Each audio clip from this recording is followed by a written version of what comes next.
All right, everyone. Welcome to the finale here of the March of Misery,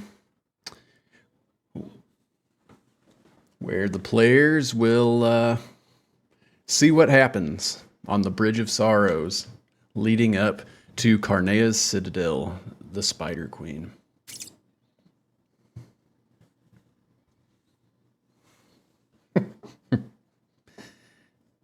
We're going to feel, hear, smell, taste, and exist in what happens tonight. I will be your DM, Spio or Ethan. And tonight we have with us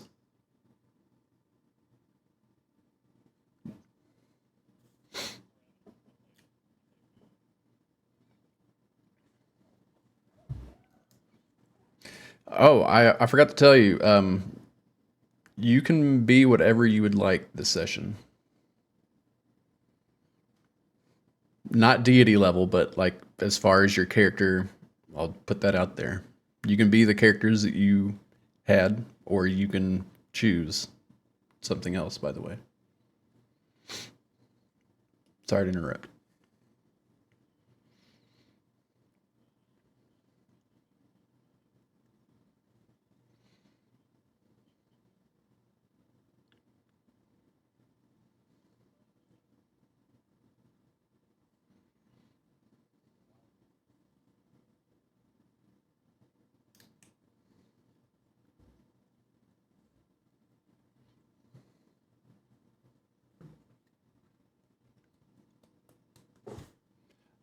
Oh, sorry, guys. I think we need to go ahead and start over because everybody was muted. Because I didn't realize that the desktop audio mutes across 3 different scenes.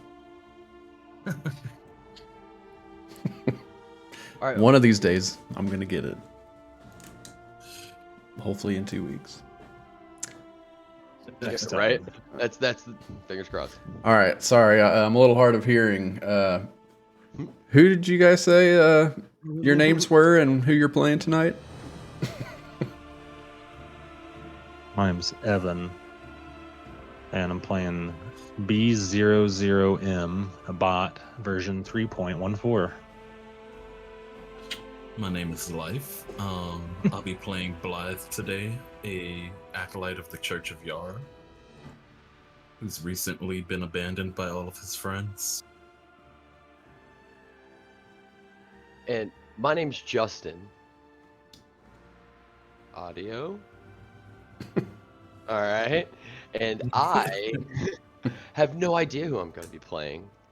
This is wildly intriguing, and I'm terrified that there are no restrictions or rules because that means that I can't break them or use them as a shield to protect me against the awful malicious intent of our DM. Please help.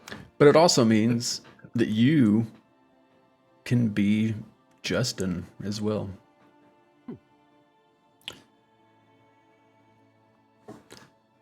All right. So, to kind of lay some things out on the table here, we're going to start things off a little bit different. And this is just going to be included in this session. Does everyone have something that they can write down with? Or keep track? Like a notepad? You can even use Notepad on your computer. That works too. That's what I was about to say. That's going to be my thing because I have nothing in this room right now. And All right, I have so a Ice B5 retractable pen right here, guys. I'm ready to go. here's what's going to happen. You are going to all write down a vice,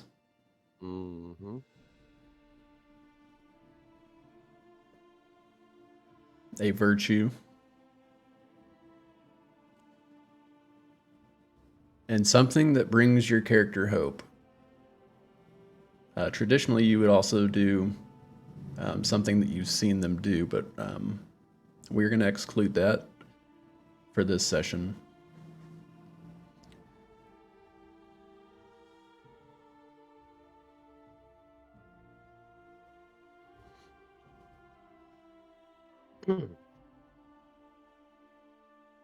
Mr. DM, sir, Yes.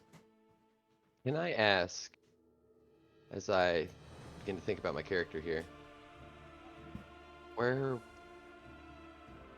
if is there anything you could tell me about where we'll begin, or is there anything you'd like to tell me so I can choose? Yes, I'd love to tell you that you will begin your adventure in what used to be the Pharaoh's Valley.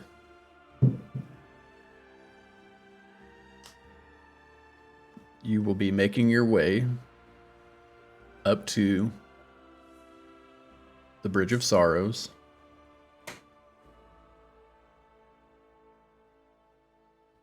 And beyond that, I don't know what's happening. Hmm.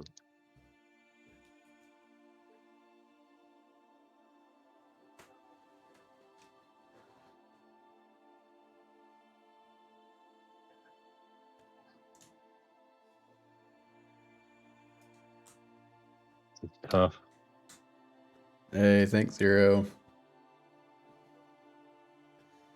Yep, so whenever you guys get those Vice, Virtue, and something that brings you hope, let me know when you guys get that finished. This will be a little bit slower starting, but...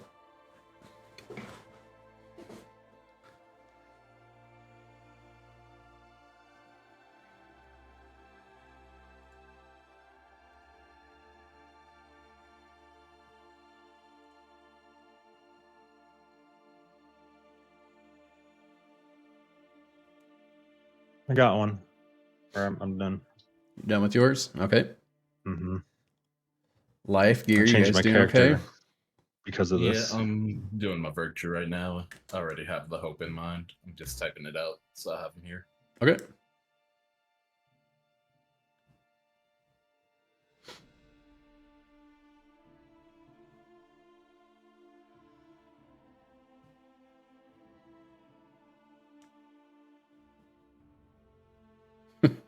So you said we don't need any character sheets? You don't need any character sheets. That makes this cool. Because I was able to change my character on the fly then. You can Yeah. use it to reference things, like if you decide that, whatever you're wanting to do revolves around, your character's abilities or something, but I have the basics.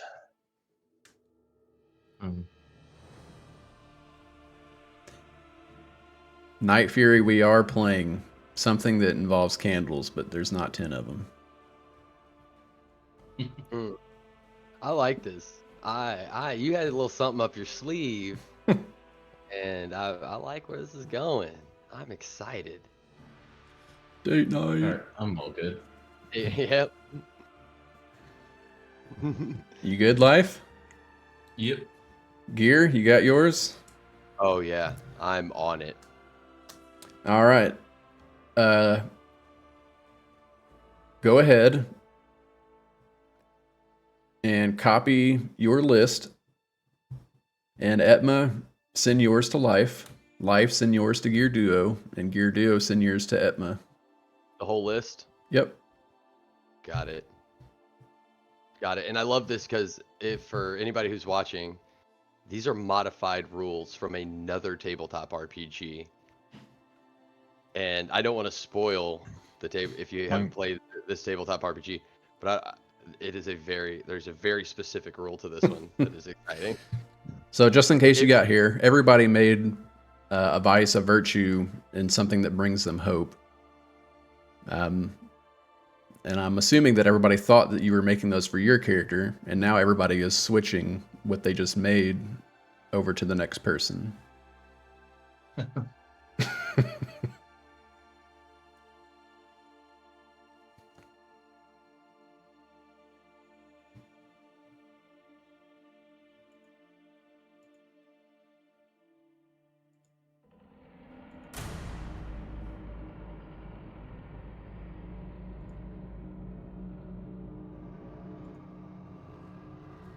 All right. And then whenever you Interesting. I'll have your list. Let me know when you're ready.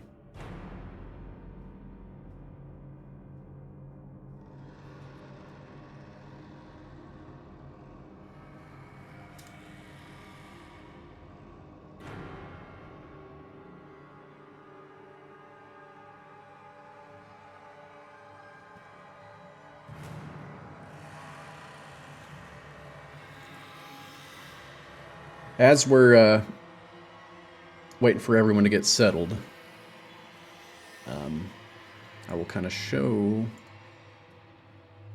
how the game will work. So this is going to be definitely more an RP heavy set game for everyone. So I hope you're ready. How roles work is whenever something happens and we feel like it's something that needs to be decided by a roll, that's what's going to happen. Now, usually 10 candles, you start off with 10 candles, which means you start off with 10 dice. For this game, we're starting off with 5. Oh. So that means you have 5 dice. Ooh. So whenever I ask you to do a roll, you're going to roll 5 dice against me rolling 5 dice. And whoever has the most 6s, if you have more 6s than me, then it's a success.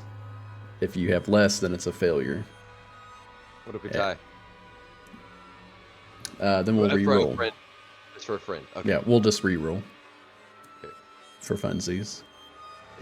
Yeah. So what happens is, if you fail a candle, the flame will change blue, and will go down in candles. Mm-hmm. And when this happens, whoever has the failure will come up with a new truth to this scenario, or this game. Okay? That can be some sort of power that you guys get, or a buff, or a change to the atmosphere of the world, or a change to the land, or a change to the laws that define this area. It can be pretty much anything you want, but I would just try to ask to maybe stay somewhere in the bounds of not getting too crazy, but be adventurous. And after that truth is made, then we go back to the game, and the next roll will be with 4 dice. And then every time there's a failure, you lose another candle, or you gain another candle and lose another dice. And once you're out of dice, it's only failures from there. That's basically how that works. We just die, right? This is the game of impending doom. Mm-hmm. So, What do we do with our vices, virtues, and hopes? Did you say that already? I did not. So, with those, if you fail, you can use one of those, and we'll RP it out to where it makes sense, and then you can re-roll to try to succeed again. Everybody with me? Yep. Okay. Yes. Yep, so this is why you don't need character sheets. All you need is that dice tray at the bottom. Okay. So,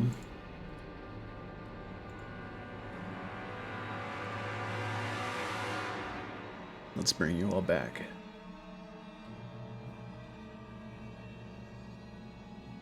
Gear Duo, do you have your character in mind? Oh yeah. Or something? Okay.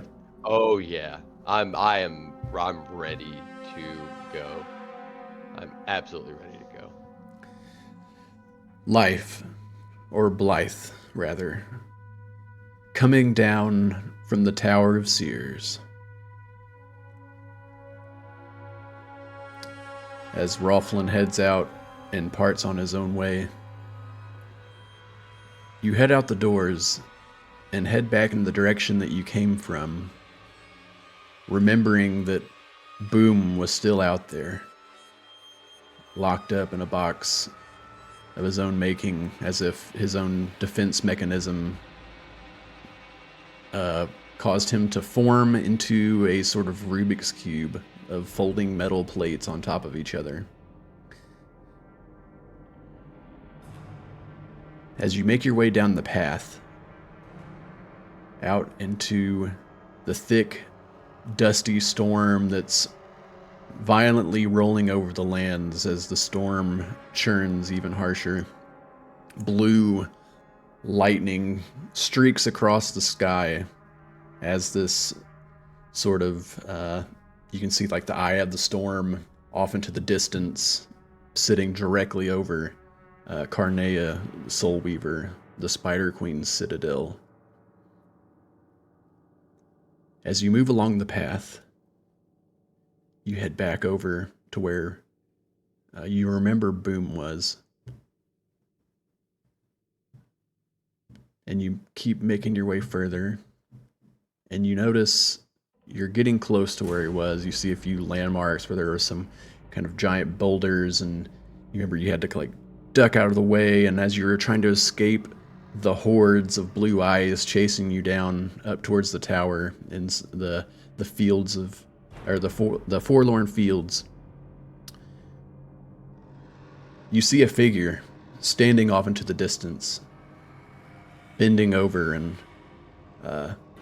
sort of tapping on what looks to be the metal box that is Boom. As Blythe approaches, Geardo, please describe your character.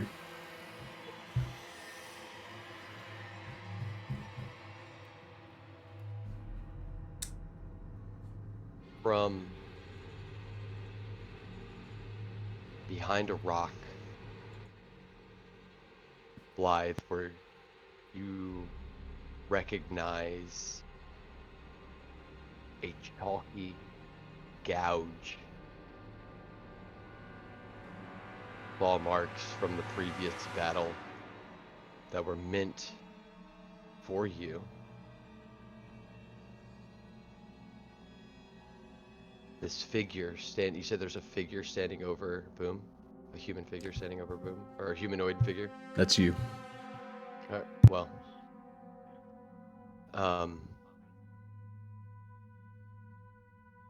From behind a rock near this figure, you hear a deep, guttural rumble. And you can only assume that it comes from the pits of something that only knows hunger and malice.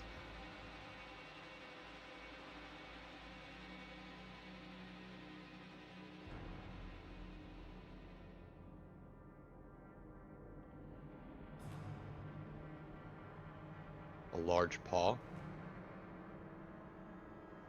steps out from behind the rock, just one. As it places, it lifts up, and as it puts its paw onto the ground, the weight of this creature moves the rubble to the side, and the pads spread, revealing sharp claws, canine. And just barely the silhouette of a face of a wolf.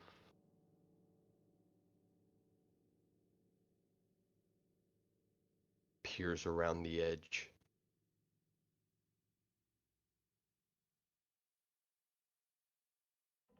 In a flash. Oh, go ahead, Blythe. I was gonna say, I began sprinting towards this figure, assuming it the only wolf I've seen on this battlefield had been Ellie. And after this large battle at the Tower of Seers and losing Santiago, I rushed towards it, hoping that Santiago is there, hoping that I haven't lost what little friends I have left. And at the same moment you begin to run, the wolf darts out from behind the rock, low at first, before breaking into a full sprint. A loose saddle dragging off to one side, undeterred. Ellie pounces on whatever figure is standing over top of Boom. Or I try, rather. I would like to. Ellie would like to pounce on top of this figure.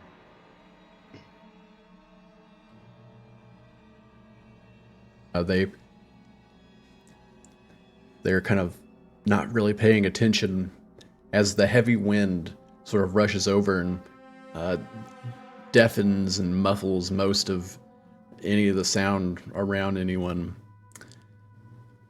and it's kind of clouds the vision as well, as the perception is a little bit hindered from how thick it is.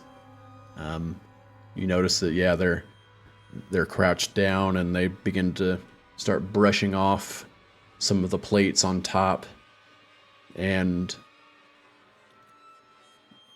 boom, you open whatever device that you look through as this lid sort of folds back and reveals, and you see this awkward sort of hooded humanoid standing above you, brushing the dust off of your lens cover. And immediately after, this giant wolf paw comes flying over, and as it like lands up against the back of their head, they're immediately smashed into the ground as their skull and brains are splattered on the ground next to you. I think Ellie, when pinning, immediately goes for the throat. Moving, even in the move, before we're stopped moving. Mid, like pushing down the head and smashing the skull into the ground, and then gnawing at the neck. Ellie just like picks up this severed head as you hear like the bone and the musculature snap, and the head goes flying as she tosses it to the side. Also, before we go any farther, trigger warning for anybody. Blood, violence, gore. This is a horror game. It is a horror game.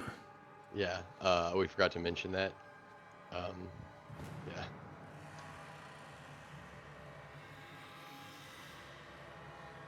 Sorry, Ethan. I didn't mean to interrupt. I just realized we were.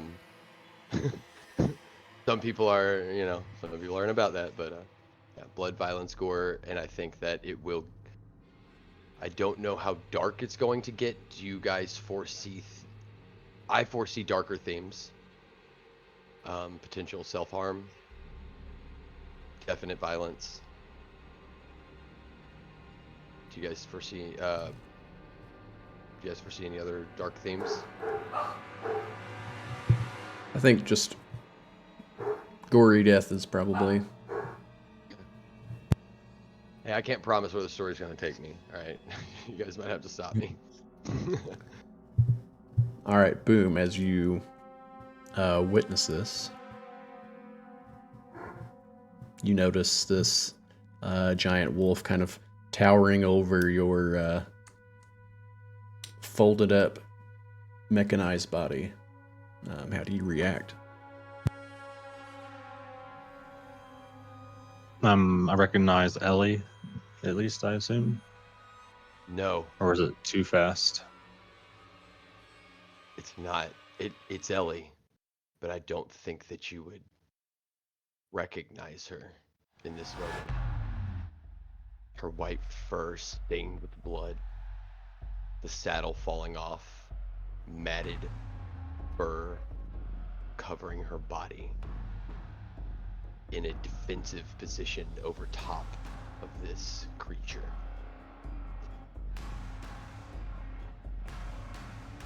And if that's all I see, then I stay in my box.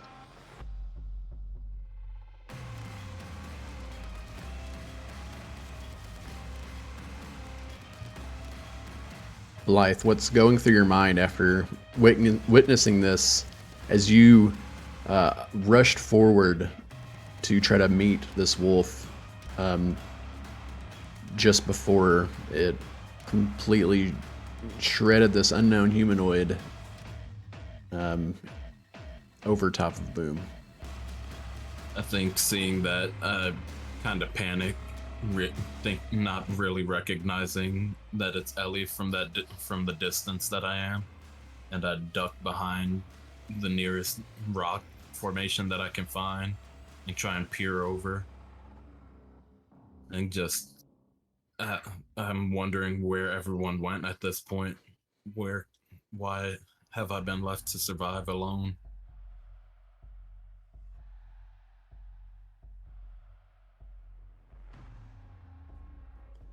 Almost soon after. I want to. Oh, go ahead. I want to do something actually.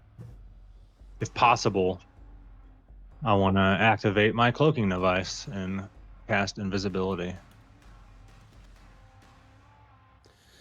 Yeah, as a little bright shimmer of like gray, green, and blue, sort of almost like a little shielded dome of hexagons that kind of flash in sequential color. They turn at a rapid pace just before this cloaking device completely consumes you, and you now blend in with the immediate surrounding environment. After that, I will. Would transforming out of my defense mechanism remove my invisibility? It won't be complete. Like you'll have like cloaked panels at that point. Okay, that's fine. I'll do that. But I would say then- you could position yourself like in certain stances to be completely invisible in like specific directions. Invisible towards Ellie, or towards the wolf. I think, like I said, I think when you look at this wolf, there's a saddle hanging off, a lance that still has traces of Boom's magical gearing, kind of like within it. There is bits of the flag of Arl's Landing, and the chest piece of kind of dangling loosely. That's what's mostly keeping the saddle on, the front legs. But the blood matted and the wild look in her eyes is what you don't recognize, that you had never seen before. Okay. I look up, or Ellie looks up and sniffs in the direction, kind of pans across, and for a brief moment, Boom just hesitates as they move by, and then puts up, like a large paw, the forearm, onto the body, and begins to dig in and devour, protecting her kill.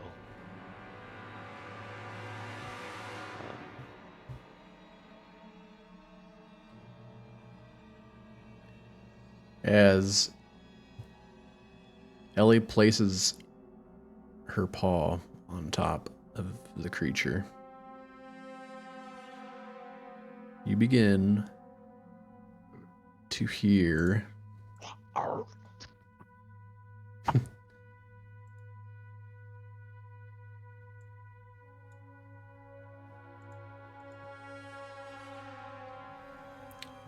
You begin to hear an audio clip that doesn't want to play, even know that I just uploaded it. You hear the snapping of bones as one of the arms begins to start moving, like these quick, like contorted movements. And the body begins to turn over even without the head. And as you look over at the head now where Ellie tossed it to the side, the eyes flash with a blue flame in the dark pits that make up its eye sockets.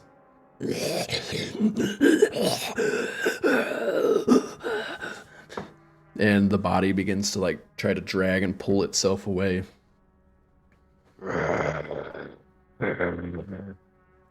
I think Ellie shakes it violently. It just kind of like flies back and forth in Ellie's mouth.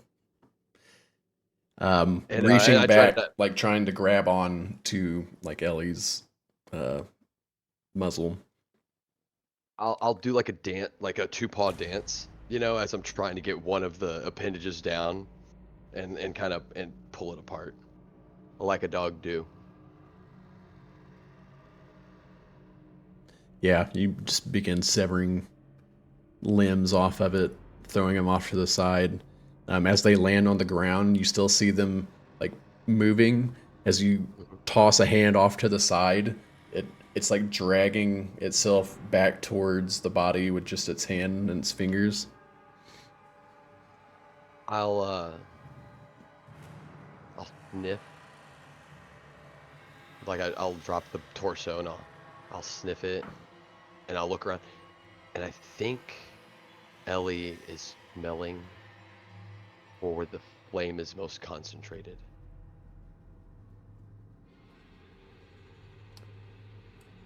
You get the strongest scent from the head.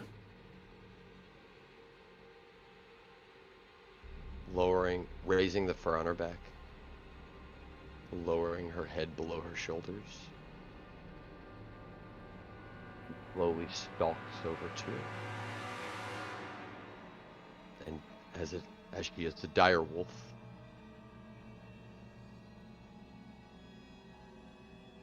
I think she stares into the eyes for a moment. As you begin walking over towards it, it kind of tilts upright just before it begins to start levitating off the ground. Oh shit! She'll dash for it then. She'll jump and dash for it and try to snatch it. Yeah, too easy. And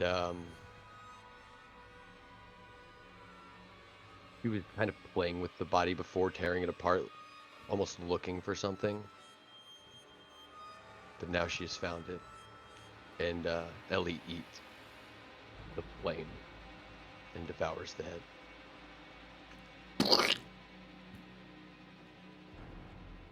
The lights extinguish, then off into the distance.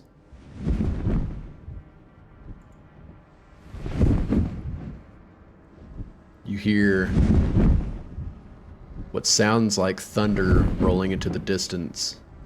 But as you look out, you notice this large black and green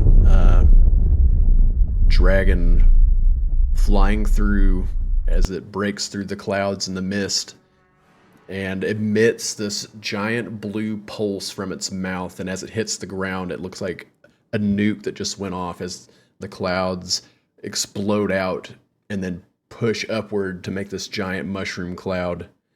And you just see thousands of blue lights begin to flicker like some sort of ethereal dust that gets washed up in the rest of the storm as it's blowing around.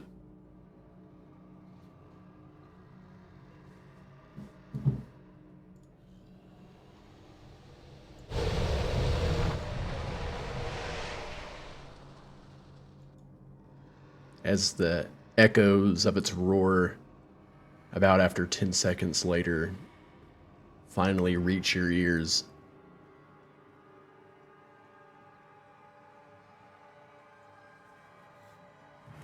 I think Ellie pulls her ears behind her head,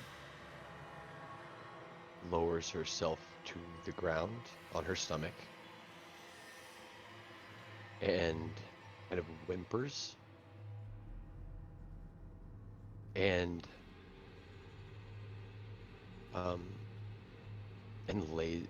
lays down kind of by a rock.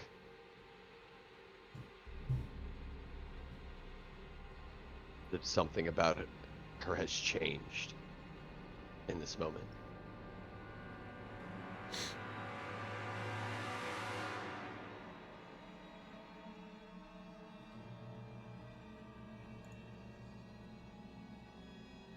And if nothing else happens, Ellie will lay there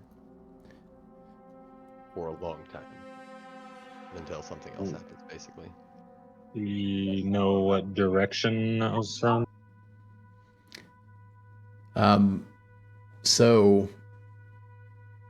coming back down from the tower, this would be more east of the citadel as you guys begin to make your way west towards the entrance of the bridge. Before you heard the sort of boom echo across the land, the dragon kind of faded in behind the clouds as it flew over the citadel, and it was heading south.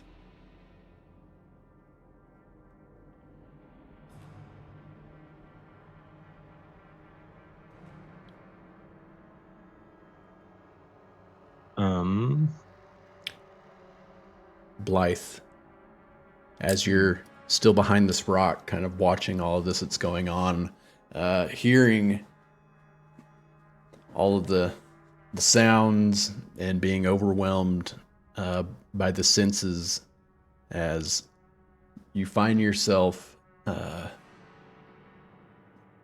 your back and like your stomach is getting sore. And it's not because you've been hit or damaged. You just notice that as you stop to think, it's just getting harder and harder to even draw in a breath, and requiring you to use those accessory muscles to take in as the air is heavy and thick. And from behind you, you hear this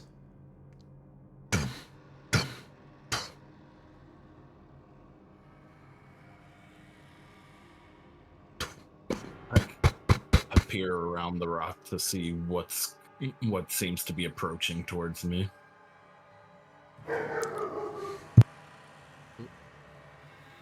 Sorry, Ellie gets scared. Starts barking. Ellie, stop it. I'm just, Ellie, you're in Ellie, danger. is that you? Yes, I would like to apologize. We are not in a studio, and I do have a dog. Thank you. Can I clarify something real quick? Yes. So we're supposed to be using the Vice, Virtue, and Hope of what was sent to us, correct?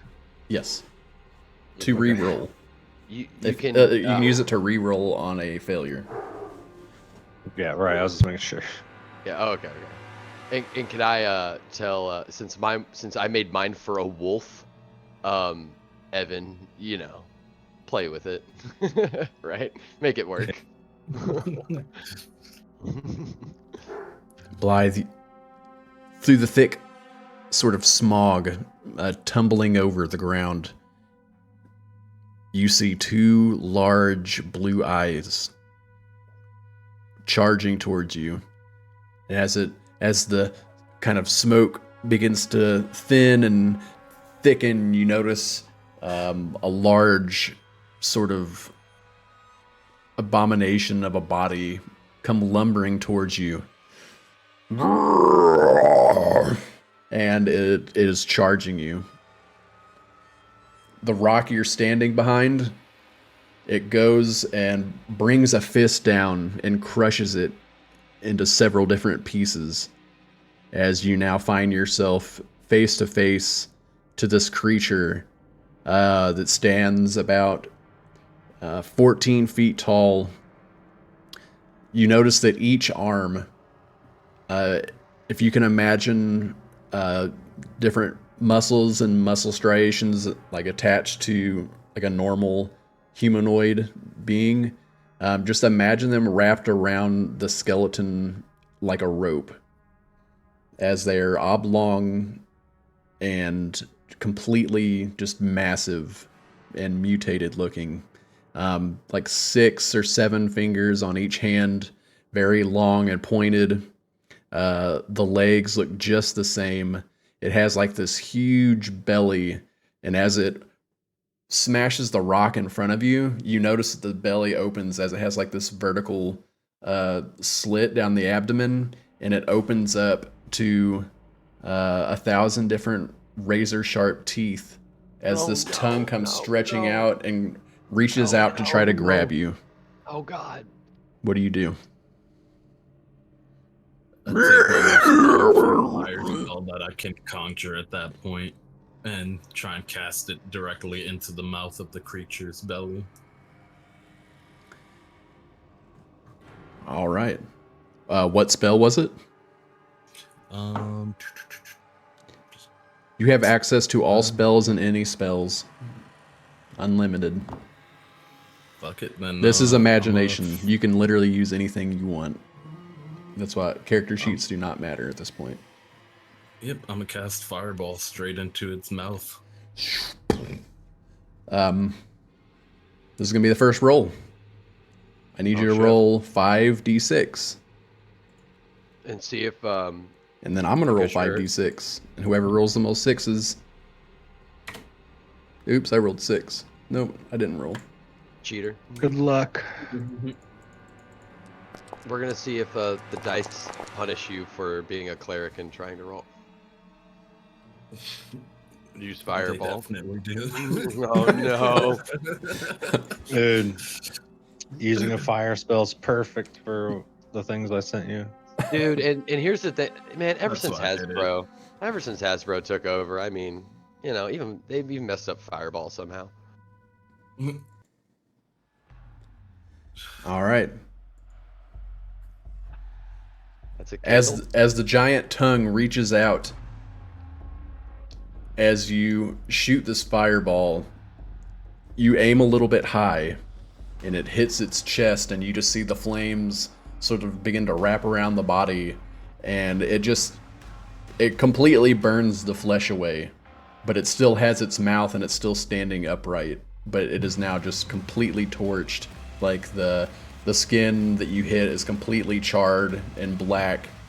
Some even of the bits kind of like fall off into this dust, but immediately as that happens, it also completely wraps you up, wraps around both of your arms, pulls completely tight. You even feel like a couple of ribs crack as it wraps around you, and you feel your feet begin to give out as your heels start sliding in the ground as it starts building up beneath your feet as you try to stop it. And that brings us to our first candle. Blythe, I need you to make a truth of this world. The first truth would be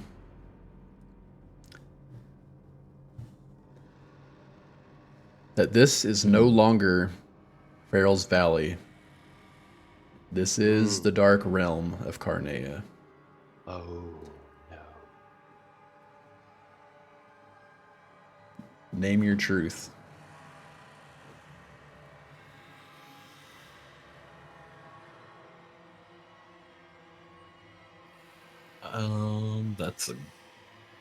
I was not prepared for this. You can use it to save yourself. You can use it to set something up in the future, but it sounds like right now you need to use it to save yourself. If I was a betting man. Yeah. I'd also like to apologize. I didn't even offer for you to use one of your vice virtues or things, but you guys can also use that at any time. Mhm. When you oh you can just, it's not when you fail. It's just like No, it is when you fail. when you fail. Okay. Yeah. Yeah. I need some ideas here, guys. I'm honestly All right. I was gonna say your will to destroy this darkness gives you like that extra strength to resist the grapple, basically, something like that. Maybe I don't know. I would say maybe whenever when Lithe was first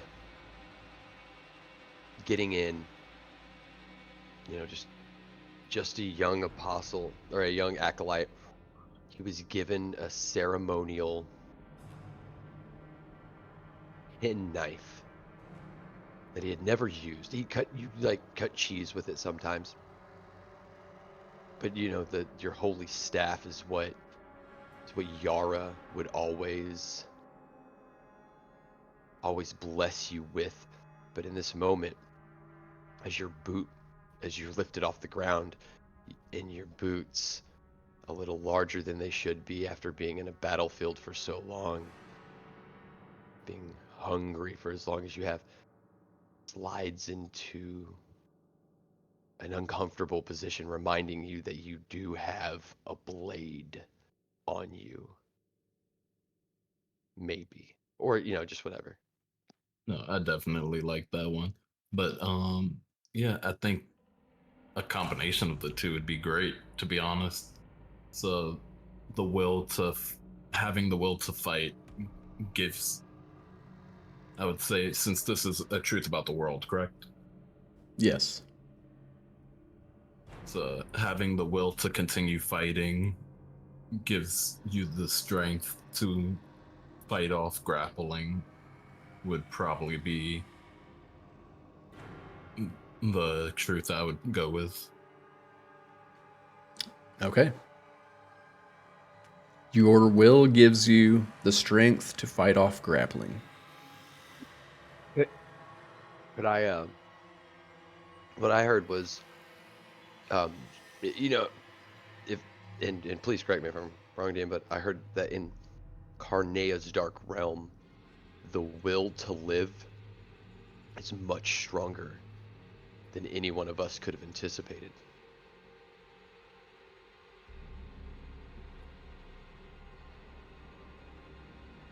If we want to leave it a little vague, As the gavel so hits. I'll allow it. all right, I mean, just in case, like, it's the only time we get grappled or something, Yeah.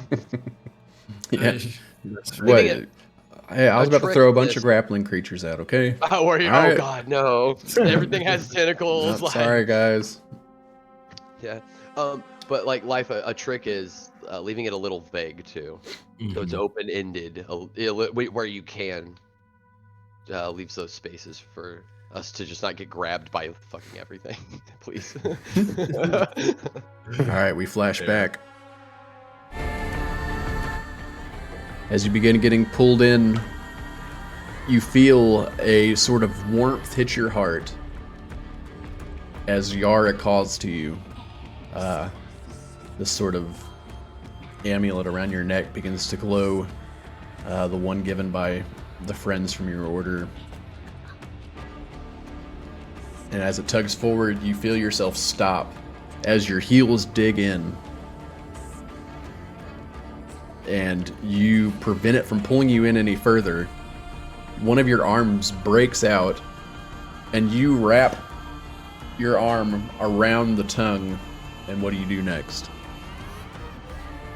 At that point, I reach for the sharpest object I have in my inventory, which would be a knife gifted to me from one of my actually. I have a whole list that I came up with a backstory for. Let me open that up real quick. I apologize. You're all right. I think Ellie, in this moment while he's pulling that up, Ellie hears this and she looks up and begins to move. But in the commotion, you said that the boulder got smashed, right? I Yes. think some of the rubble landed on the saddle, and Ellie's stuck the saddle kind of under the boulder and wrapped up. And she's kind of like, a dog trapped on a leash. She cannot get away. She can't go away, and she's just kind of wrapped there. And I was gifted a knife by Arya, is what I was trying to get at. And she, before she left to join the battlefield, she gifted me this knife and told me to hold on to it, that one day it would save my life. And remembering it, I reached for it, tied. How big the is back it? of my waist. It's about a 6-inch blade. Oh shit, it's a good one for your Yeah. Bowie knife. That elven Bowie knife. Yeah, right. It feels weird to cut with like a leaf blade in this moment, but Well, it's a 6-inch blade that I keep tied to my waist, and I pull it out. It's an ornate gold handle with a blade so silver it almost looks white. And I swing down on the tongue, grappling my other arm, and try and cut through it. Yeah, as soon as you reach and get a hold of the blade, and you hear the voice in your head, hopefully this will save your life one day. And you kind of jump with the creature as it pulls you, and you end up flying over it a little bit, but grabbing onto the shoulder as you kind of fly over its body, and with your elven reflexes, you kind of like swing around its neck and immediately jab straight down into the creature's head. And you just hear this.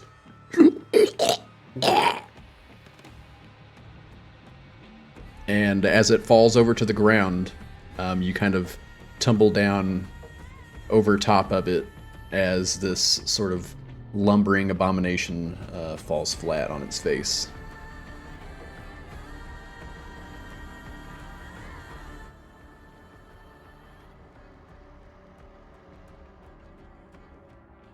And as you look around, it goes silent again, aside from the loud winds and the rolling storm that brushes up against your legs.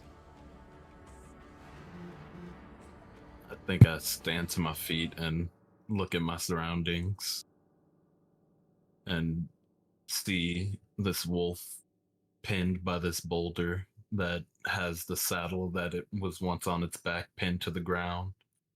And I slowly approach, whispering, Allie, is that you? as soon as you say that name, her ears perk up,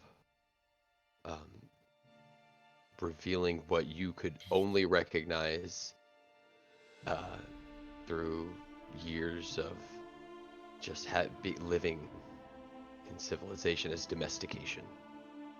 And turns to you, and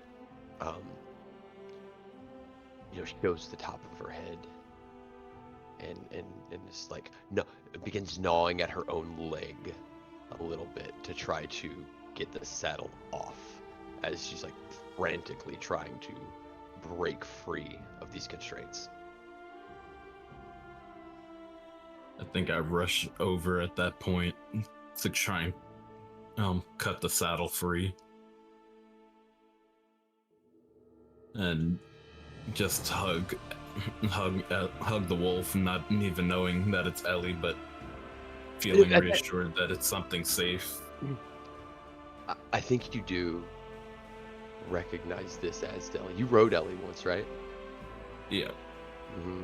I think you do recognize it. You see Santiago's lance in the saddle, broken now by the stones that had come flying over, and the leather of Arl's Landing, now worn, covered in blood. But this is Ellie. And the look in her eye is not the same as before.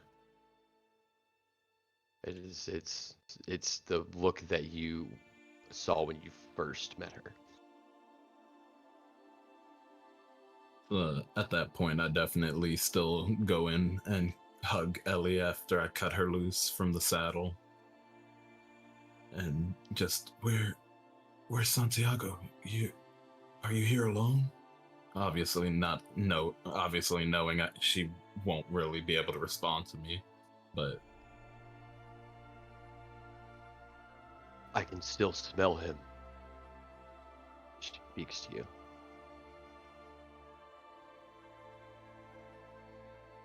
I don't understand. You can speak? I sit back, taken aback a bit.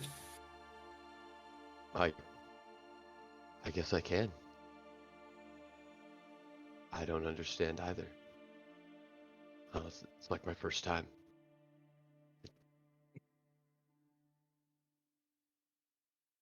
Well, Ellie, you're the only one I have left. I need you to stick by me. Boom, do you think Ellie could smell you? I don't know, but life could probably walked right past me and saw me, since I have like single directional, Like a directional shield, like one of Yeah. those Yeah, so one of those you would plastic you would things have you saw. hold up in front of you. Yeah. You definitely could have seen Boom for sure. Was he still in Was that he covering his defensive eyes? Imagine just like backed up against a rock, like doing like the JP. Like, how could he see me? Yeah. Except for you're actually invisible. Wait, But I mean, I was assuming you were still in your defensive cube shape, so I well, wasn't... I came out of it and did invisibility, but so like Okay. you looking towards Ellie would have seen, like, as I turned my invisibility towards Ellie, like before, you would have like seen my back. Okay. We'll say in the commotion, things a little hectic, a little chaotic, and Yeah. as you reach out and begin talking with Ellie, you notice out of the corner of your eye something move. It's like footsteps in the dirt, but you don't see what's coming towards you. I hear And like something. as I get like a couple feet away, my invisibility goes away, and I give Ellie like pat, pat, pat, pat, pat, pat. He does that thing where she her haunches curl inward and downward, and she turns around, almost like she's gonna bite you, but obviously like just scared shitless that something grabbed her, like not, instead of looking like a terrifying dire wolf at this moment, but more like a pug or something that you just pinched on the back of the leg real quick when they weren't looking. How long have you been Ellie likes pats, right? there? Me? I've been here the whole time. It's impossible. I didn't see you. I see everything. Boom, I thought you were Oh. dead. Dead? I was not. I was in self-defense mode.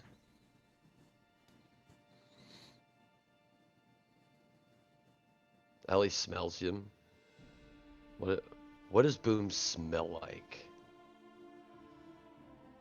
Probably like oil and gunpowder. I do that rough push thing. You're a gnome, right? So you're just this little gnome tin can, right? So Yeah, I basically. I shove you around a little bit with and just He is dead. He's dead. For sure. Guaranteed. As you're He's like, not exactly human.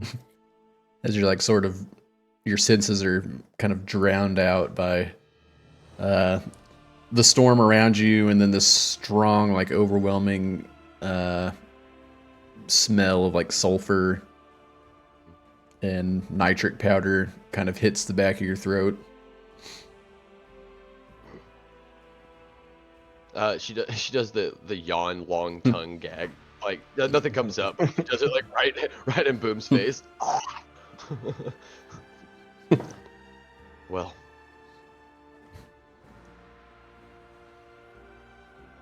do I have time to roll in that? And I look over at the thing that you killed.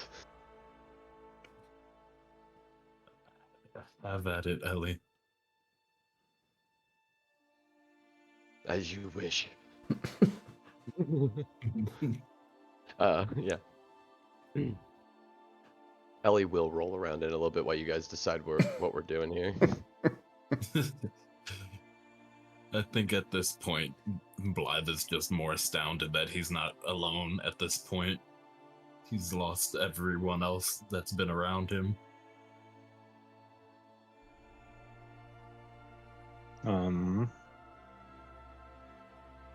Our next task should be to eliminate whatever's in there.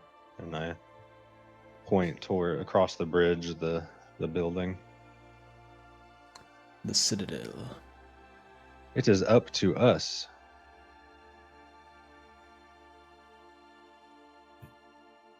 You're right, Boom. We're the last one standing. We are humanity's last hope.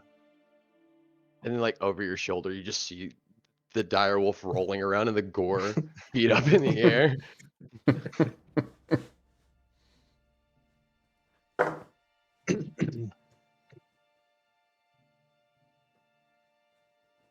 Ellie, I think it's time to go. And I think if I'm not being too forward, I think we all set out towards the bridge. Yeah. All right. You should be on your lookout. I haven't seen any here since I've been here, but they can just show up at any time. Fast. Darting. Hard to catch. Nellie's like looking around and on guard.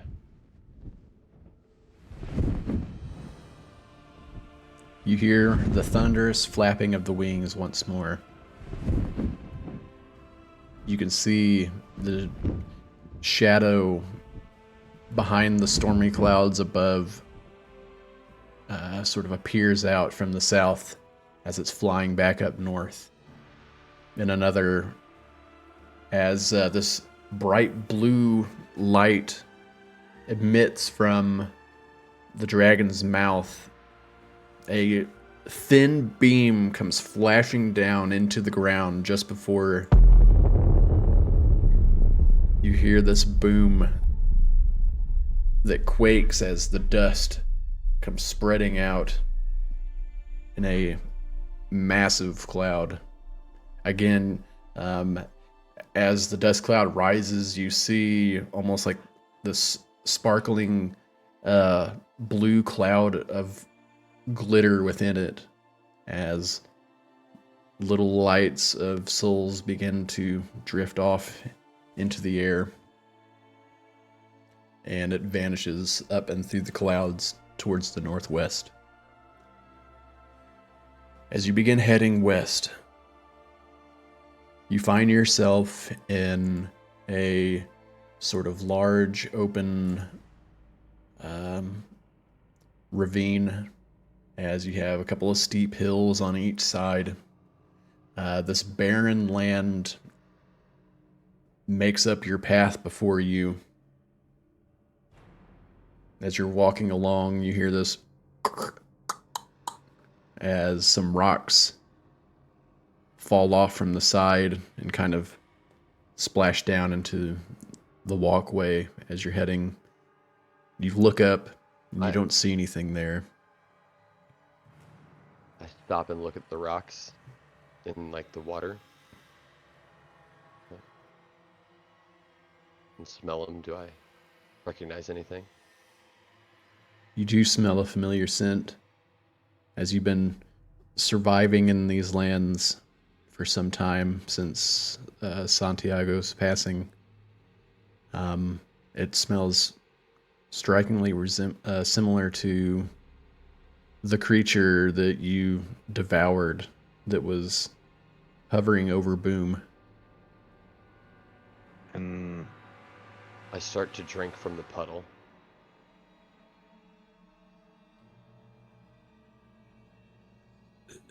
Is everything all right, Ellie? I look at you like you're gonna make me stop drinking from the puddle, but then I don't. But I don't stop drinking from the puddle. can I use see invisibility? Yeah. You said there's like something there, but we can't. Is that what I? Do I So as understand that correctly? you're making your way through like this sort of valley or crevice, as you have like these steep rocky walls on both sides of you that go up about 30 to 40 feet, some rocks come trickling down from one side. Oh, I see. And Gotcha. as you guys like look up, way up on the ledge, you notice that there's nothing there. But Ellie, with your ears, you definitely would have heard some skittering as the sound fades off, as it sounds like they're kind of running away. This isn't good. The water that you drink tastes like water, but there's a very sort of bitter sort of element to it, as it doesn't burn your tongue, but it definitely feels how can I describe this? Hot. Mhm. Like you ate something hot, but without the heat. Mhm. Just like this sort of numbing, sort of burning sensation. Like those weird gray, like those weird gray, like those weird gray fruits. You know, they have like the light gray ones, and then the dark gray ones, and then like the darker gray ones, and then there's like really light gray ones, and you can't tell which is going to burn like that, even though it wasn't in the fire. Yeah, I know what you're talking about. Ellie knows what you're talking about. As you cast detect invisibility, I imagine Boom has like a little satellite that like pops out of his head, and as it begins to rotate, you start picking up signals on your little radar. And as the signals are picked up, that information is translated into visual imagery. As you look out, you see like holographic projections through the rocks as you look up on the cliff, and you notice these long they almost look frail, as they're very skinny and lanky, and they seem to be crawling on all fours. And it, from what you can see, is there's like three up on the left and three over here on the right, and then off into the distance, you see multiple more packs that seem to be just kind of roaming along the top side of both sides of you guys. Friends, we are not alone.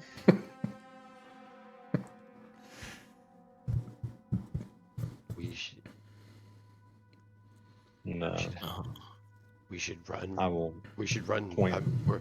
We're faster than everything, right? We should just run. Ellie, I think you forget you're a bit quicker than both of us. Oh no, I knew I was faster than both of you. I know.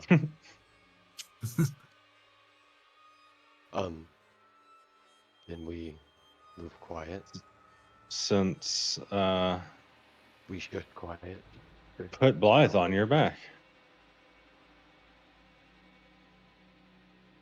and we run. I duck my head underneath Blythe's legs and onto my back. Since are seeing you running? visibility isn't concentration, I'm going to use expeditious retreat and Mhm. rocket, like little boosters will appear out from my heels, like where my spurs usually, like my robot spurs are.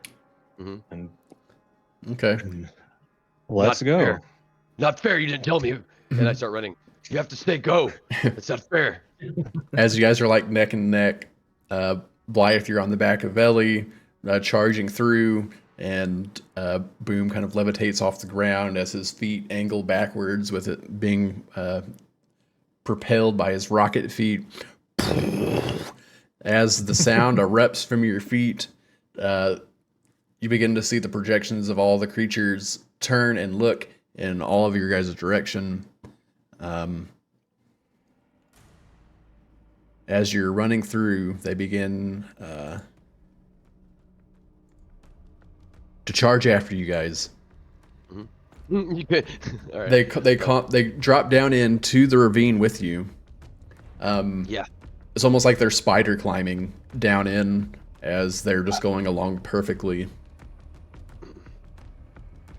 You had something, just Blythe. All right, Yes. Blythe. Are you hanging on? As tightly as I can, and I kind of lean down and tie my arms around, like, not quite the neck, but the chest, the upper chest of Ellie. Yeah. All right. So, just keep hanging on. And Ellie will. I'd like to. I'll kind of slow my gait by a half step or so, to let one kind of get a little in front of me, and I'll try to pounce off of it to kind of topple it off. It's just one, I know, but it's something, right? all right. As Yeah. you do that, I want to expend a grease canister behind us. Oh hell yeah, bro! What's up? Okay. So Boombot, like a 007 Jaguar, opens up Speed racer. as you are flying forward with your rocket feet. I imagine a little flap to where your butt would be opens up and starts expelling this sort of grease trap that flies out of your ass. And as it does and hits the flame, you guys just notice that it starts to get really warm behind you. And the grease that you're letting out is also being ignited, and this huge giant flame trail goes just erupting behind you as you're bolting through hell. As we're. Go ahead. Sorry, Ellie just looks over at the grease, the trap opened up and the grease coming out, and says, you got in the trash too, didn't you? You're not supposed to do that." And keeps running.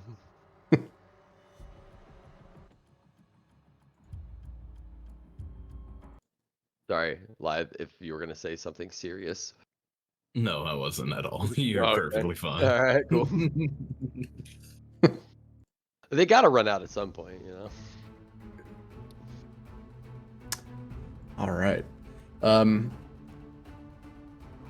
And one slips through the fiery chaos as you slow your pace down just a little bit.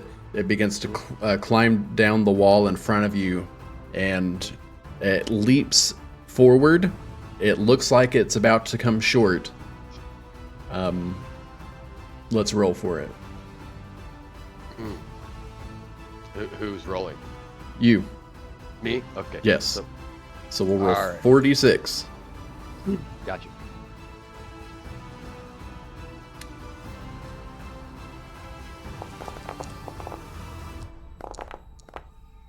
Ooh. Ooh, That's a tie. rollies, baby. And tied on the numbers. No, is it not tied on? Oh, you got one more than me. My math wrong.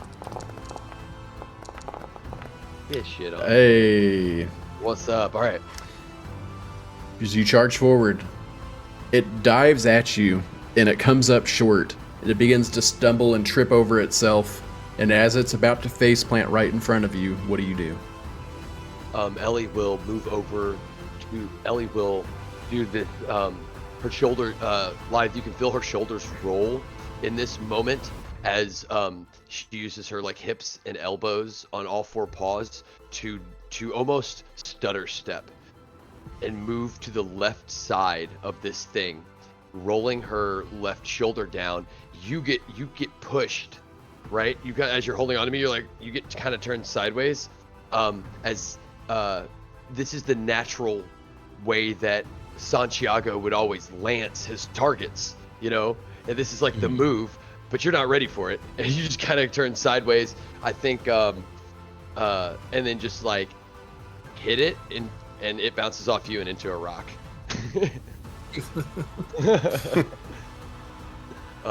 Sorry, I have it. As you're dashing full speed. I'm not quite as dexterous as Santiago was. I'm sorry.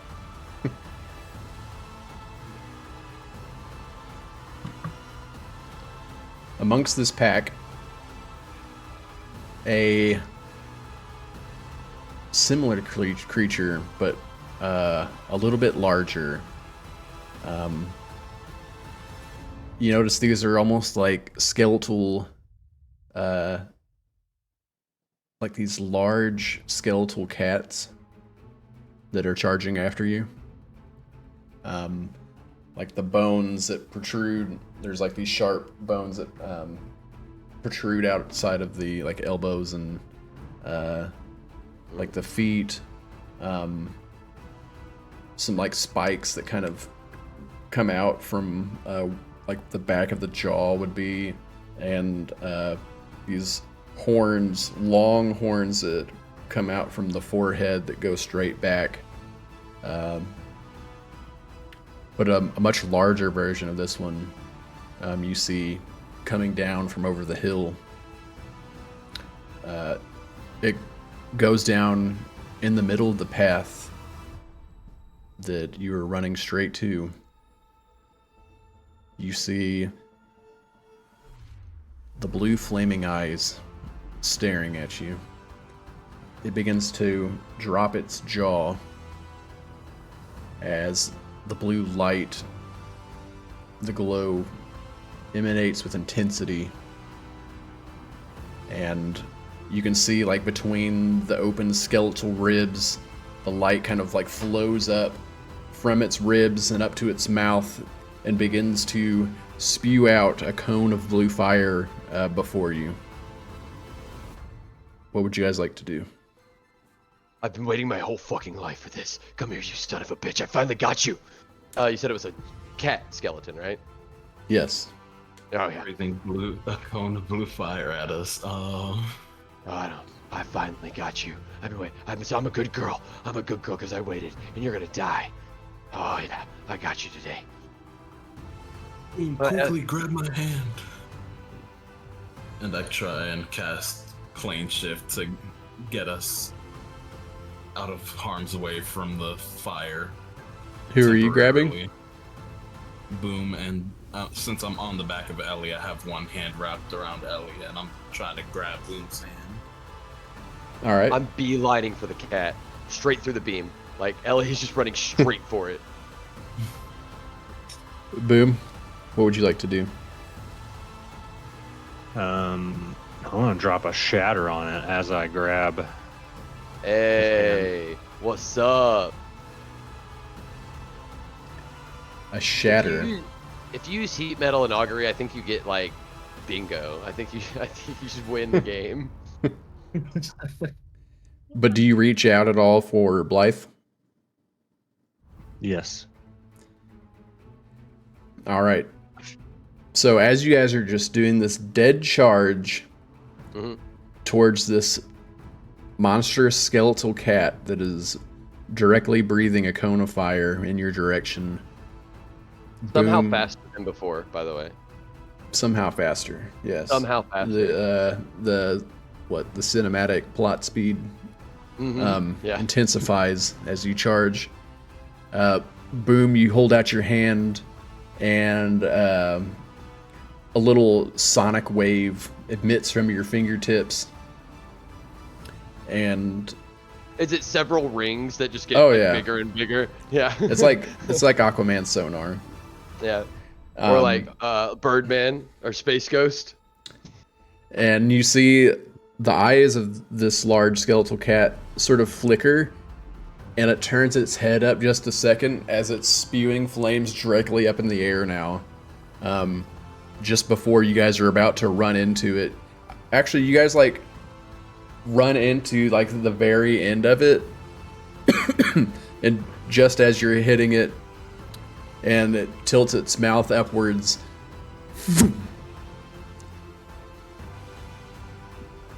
You all get this visual of being like stretched out and elongated as it's almost like you spiral into a different dimension. The world begins to twist and turn around you as nothing looks as it should be. It's almost like you're being drained down a whirlpool of reality. And as you're charging forward, you find yourself taking another leap. And as you find your footing on the ground and the world stops spinning, you are about 5 feet from the edge of like this abysmal cliff.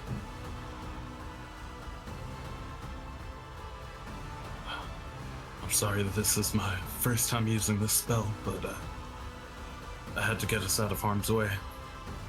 There's nothing on the other side of the cliff. So it's like you're coming up and don't even realize that the cliff's there. So I need you to react as you're about to tumble off into the void. Is there? Yeah. There's nothing. There's not like a gap. Is what I'm asking. Gotcha. Where there's like something. There is, but it's not like a jumpable gap. Like you won't be able to jump from one side to the next. Yeah, and I was about to say, me too. But Boom, I'll let you go first. As a reaction to this, like we're sliding to this edge, I want to like throw my web down in front of us and attempt to slow us / stop us from flying off. Okay. This is something that I would like to roll for. Mm-hmm. So we are still at 4d6. Uh-huh. As the string of webs flies out in front of everyone. It's like a giant mitt to catch you from the fall. But there are some kind of large spaces in between each ring that composes this web, and whether or not you are latched on. Ooh. Oh, fuck! Come on, Boom.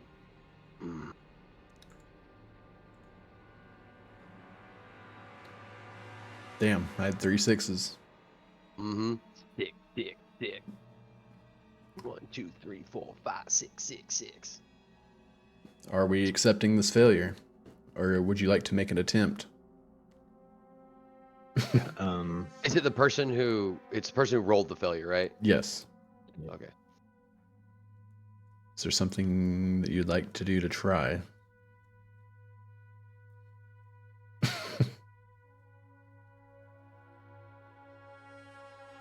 I don't think I can swing any of these, to be honest. I think Ellie, as you know, as we're going through, Ellie says, "No, you cast the wrong one. That's not the one Santiago casts." And Ellie is still running towards the edge of the cliff, preparing to jump.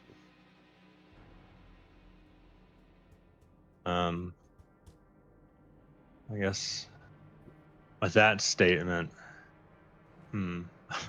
so weird because I left the party because of Santiago. But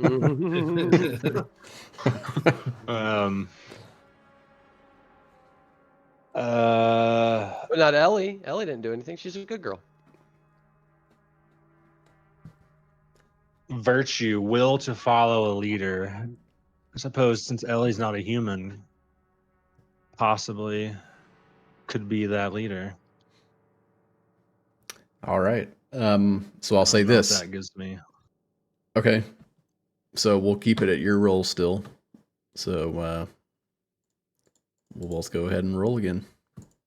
All right, all right, all right, all Oh, right. all you have It's to do good. is get one. There you go. Yeah, all right. As you're, Hell yeah, go boom. it looks like you're about to jump off of this huge cliff. Nothing in reach to be able to jump across to, but even still, you continue off and you like reach and grab onto Ellie as Blythe is still on her back. And Ellie, as you jump and leap forward, it looks like there's waiting. nothing there to land on. Yeah, I'm waiting for the jump spell to be cast on me. Is what Ellie was Uh, waiting for. Like I how. was gonna cast something else, but I was letting this play out first. Okay. As you jump out, and it looks like you're just about to fall into this deep, empty chasm, your feet find footing. Hmm. And as you land, you slide a little bit, and it feels like the same ground you were on before. And as you find your footing, you guys all look around and notice that you are currently on what looks to be a floating platform.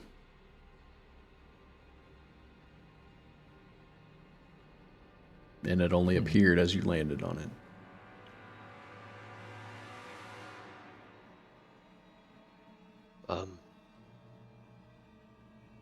Ellie's like waiting to get pat. Like she keeps turning her head. Like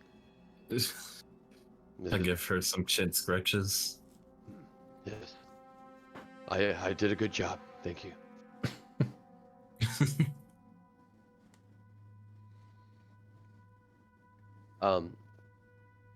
Ellie will squint and look for. Okay, so you said there what? How? I'll sniff. Ellie will smell the air from this point, and try to smell the scent that I had been tracking, that led me to Boom, and Life and Lithe. The one that, the one that was on my saddle, the one that, the scent of what Ellie believes is Santiago. So the direction that you jumped to get onto this platform, that's where you smell it the strongest. But as you look out, you notice that there's this sort of giant space of this empty void before reaching to the other side of what would get you closer to the Bridge of Sorrows. So, you should call upon the goodness in your heart, as Santiago would, and bestow upon us the virtue of good girl, and I will leap across to the other side. I think I may have a safer way than just jumping. Do you trust me? No, but I'll do it. Well, that's rude. I've done nothing wrong to you, but I'd like to try and cast Fly on Ellie, and You reach out and place your hand on Ellie, and Ellie, you find yourself, your feet come off of the ground, and you are currently levitating. This is not good, girl. This feels different. you can fly now, Ellie. This is bestest, girl, right? That's what this feels like. I like it. Now let's see if we can find a path forward for Boom. And so I'm telling Ellie to fly towards the direction of the bridge, but see if we can find any more of these invisible platforms.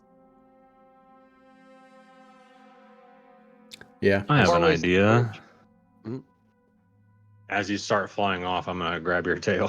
Mhm. I don't like that. I do not like this. Actually, it's probably a bad idea. Or like a giant wolf. I think like we've kind of established Ellie is Ellie's gonna be a wolf, right? Sometimes. You Well, can that's wait. meant also that I'm probably You could. pretty heavy because I I'm, think you all can metal. fit. You can fit on the back of Ellie with another rider, if I'm not mistaken. Like you sat up there with Santiago Yeah, I sat on That is his like true. shoulders of the, like I stood behind him and used and him put as your like a hands on his shoulders. Yeah. yeah, like a platform to shoot. Good times. Good. Remember that time we ran sideways on the wall? Mhm. You almost fell off. Good times. So I guess we're taking Boombot with us. Throw him on the back of Ellie. I don't see a reason to make it complicated. Like if the DM's not going to make it complicated, I don't see why we should. That's fair. Nope. I can't argue with Ellie takes off like Like Rudolph a and dog. Like Ellie's moving like a dog in socks right now. At first, she's know what the hell's going on. and then just like First extends time- like the front legs out and the back legs backward and then begins to just take Yeah. It's kind of slow and stumbly. This is amazing. I love this. Yeah, and as you guys begin to like fly forward, you see like the platforms appearing below you as you pass by them, and yeah, you reach to the across to the other side just fine. I think as the right before we get to the wait, I have this, and she starts doggy paddling. Much better. And yeah, as you reach across the other side, you notice that you almost like crash into the ground as the spell wears off, and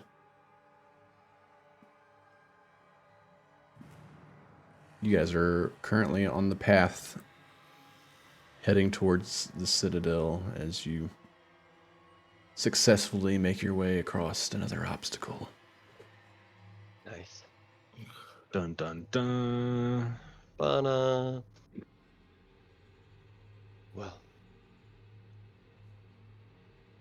Ellie walks away for a second and starts sniffing the ground. You definitely smell the strong scent of decaying flesh as you ran into earlier. Is it everywhere? It smells like it's everywhere. As Start doing you like a circle. as you begin to notice like it's almost like little mounds or like little sinkholes all around. And as you get to a spot where the scent is extremely potent, I squat. a bony hand Oh. reaches up towards your face. Oh no!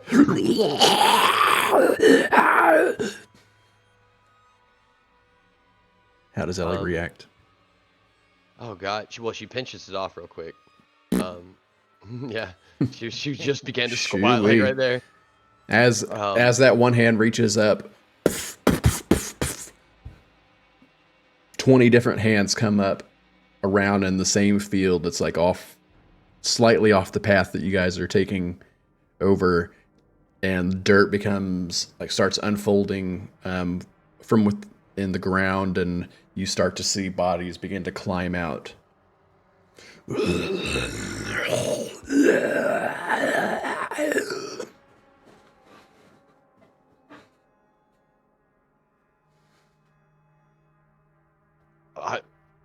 I don't know what to do. They're made of treats. I don't know what to do. He's Ellie, run! shambling horde with like tattered and burnt clothing. Some of it like it looks like it's burnt like and infused with the skin. Blue eyes, marching forward, half like bony, and you can see like reveals different skeletal features, and then like partially singed skin still intact on some of them. And as they march forward,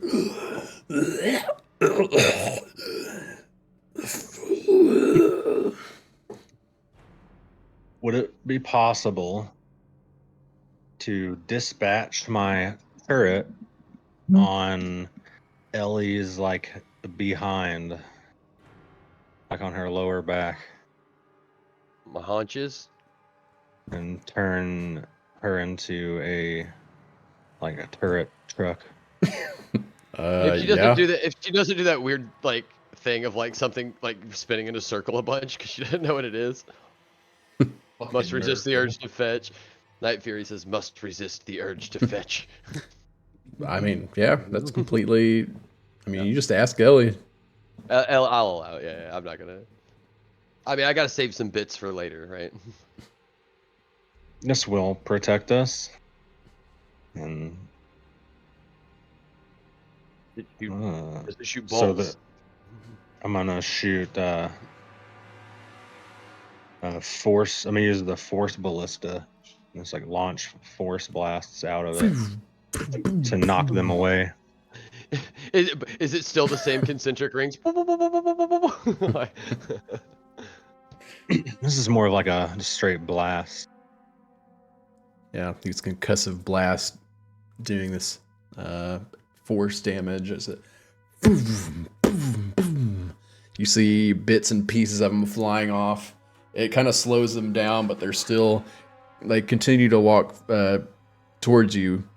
Are you guys moving at all? Or are you stationary? Blythe, what are you doing? I mean, I definitely told Ellie to run, so I'm hoping we're moving. Everybody's on my Ellie's back still, right? Yeah. Oh yeah, I I run. believe so. Okay. Man, you guys got Ellie Yeah. 3 deep right now, man. This probably ain't gonna be good. As Ellie runs at full speed. Well, the turret is the size that like it fits on my forearm. Oh, okay. Pretty small. Then why'd you put it on me? I can't shoot it from my forearm technically. Oh, I So- have to deploy it. as you're running Gotcha, along okay. this path, they begin to peer and start climbing out of the ground as you're running by. So as you're just treading along this path, you just see more and more keep rising from the ground. I look for okay. Ellie will look out and at all of the gray mounds and the dark gray. I try to. Which ones are the darkest gray?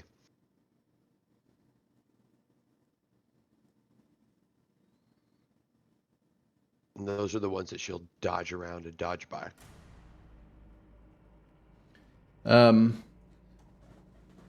Well, I'd say at the moment you're not really having to dodge any, because as long as you're going along this path, it's just like to the left and Oh. right of you. Okay, yeah, I just run straight on the path. Okay. Yep, and as you're doing that, they're, coming out at the same rate, and then as you're getting closer and closer to the bridge, This damn dragon. you see the dragon coming in from the northwest as it's flying directly towards you guys. Ellie stops and turns around. I don't like him. I can't fight him. I don't like him. I don't like him. Ellie stops and turns around. And begins to run away. Run down, straight down the path the other way. As you turn around, and it's still heading directly towards you, this thing is just soaring across the sky, far faster than you guys could move. And you begin to see this giant silhouette of the dragon's shadow kind of overcome you guys as it seems to get a lot darker than it has been. And you hear that similar sound Outrun it. as the Way explosion comes around you. It's like it hits just next to you as you guys are enveloped in this huge dome of cloudy smoke from dust and debris, and you feel all of you kind of like trip and tumble as it's almost like you're falling, actively falling into like this large crater at the same time just after the explosion. I would like one of you to pick to roll. Who hasn't rolled yet? I think we all have. You guys have all rolled? Yeah. Okay. Mhm. Yep.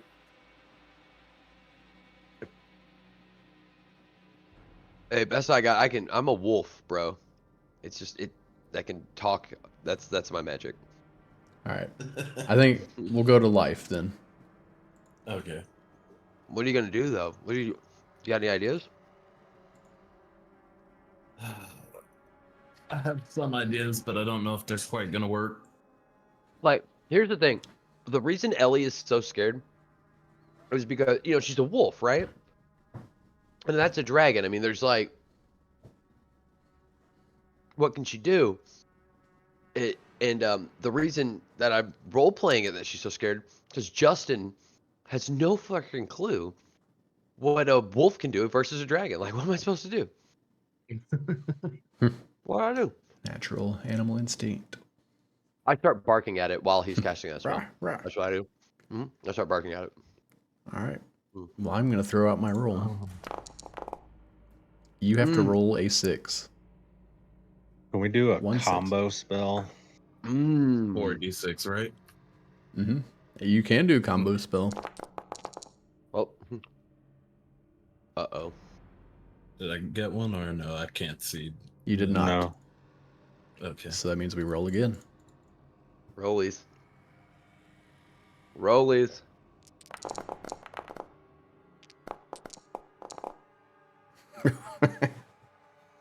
Uh-oh. Who's gonna get it? God, I hope I get it. I hope I get it. Mm-hmm. God, I need this job. Oh god. I really need Oh, this fuck. job. Uh-oh. Vices and virtues time.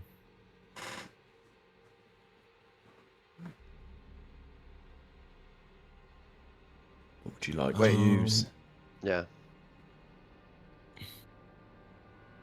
Wait, didn't he already You use probably one? just rename No, the I haven't used deity one. of. Yeah, that's what I was Renamed it, about yeah. to. And that's what I was about to ask, is if I could just rename the deity for it. Yeah, if there's specifics like that, it's you need to alter it. It's no big deal.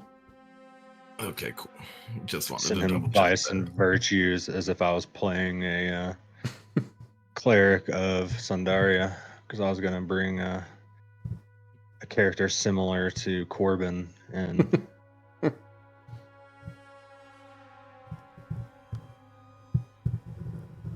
So following the will of Yara, I know that I need to protect all life at any cost possible, and I channel all of my learnings and all of my prayers from the years spent in the church, praying and protecting and constantly trying to preserve life, to try and protect the people that I'm with currently.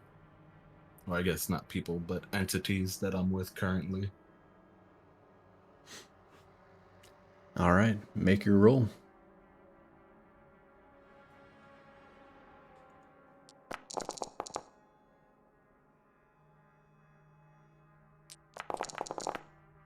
Hey. Finally. You guys find yourselves tumbling down towards the center of this crater just created by this sort of fiery sonic blast from the dragon soaring above.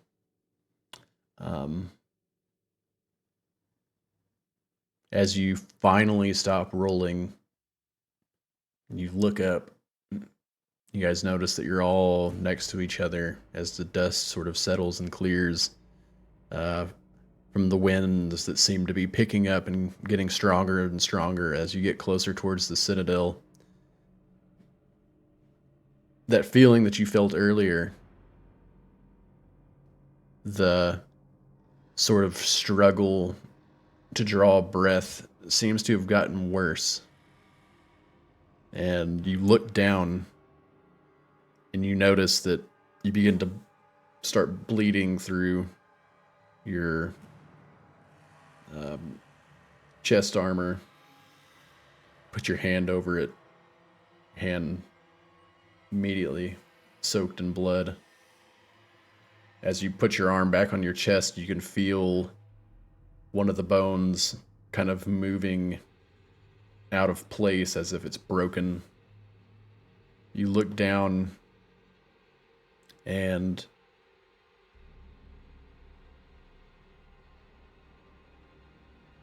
you notice that you can't see one of your feet. Oh shit. And you slowly begin to start getting faint. And as you look down more clearly, you notice that in the midst of the blast and the fall, you were amputated below your right knee, and you can see like your lost limb like 10 feet off to the side as you're still actively bleeding out. Ellie jumps up and grabs it and brings it over to him and starts licking the wound. Oh god! Oh god, you're hurt. Oh god. Okay. This will help. This will help. You're gonna be okay. Oh my god. This is yours. You left it over there. Oh god, you're gonna be okay. Boom, everything's black for you currently. And you see a flash of light. This like sort of green light that's flashing as if it's waiting for a command to be input. And your boot sequence initiates. And thousands of line of code comes spilling down that you see on the screen. Do we hear like hard drives like And after the command has the script has fully written, you see a flashing, what would be in your language, a Y or an N, and waiting for you to input a key or an answer.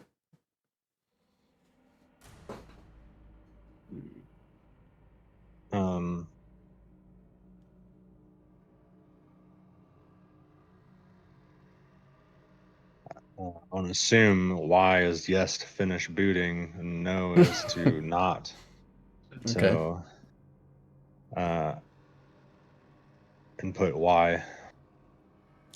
As you hit Y, you see the code flash down the screen immediately after, and you regain your visuals back. And as you kind of look around, you see Ellie standing above Blythe with his severed leg.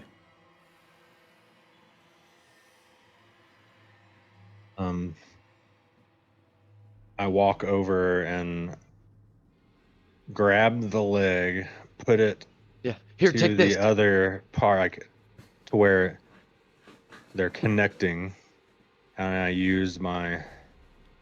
gonna attempt to use my Cure Wounds injection. I'm gonna I'm gonna use it on not the severed part, but So when hope that it reattaches. When you pull out like this big long thermometer, you're not gonna like this, buddy. It's not fun. It's not fun. I think at this point I'm barely conscious, fading in and out from blood loss. So Ellie starts rolling him what's over. going on. Ellie starts rolling him over to help out. I'll help. I got this. So you're using Cure Wounds? Yes. Okay. Is there anything else that you guys want to do to... Or I guess, is there anything else that you want to do to try... I'll lick his wounds, or I'll place my head on his lap and whimper. One of those two. Okay. And I'll scrunch my eyebrows together, like kind of in the middle, and look up, like when whenever Boom makes eye contact with me, I won't quite look directly at Boom, but like a little bit off to the side, as if I'm worried. It's definitely be one thing that Boom doesn't have much data collected for. Does not know if it'll reattach, but Hey. You Thanks, think licking it would Zero. help? Licking could help. Do you think if I lick the wound, it'll help? So As you begin licking the wound, and Boom, his hand flips back, and a syringe pops out of his arm. And as you Yeah. place the syringe into the severed leg, the bleeding does stop, Mhm. but the limb does not seem to reattach.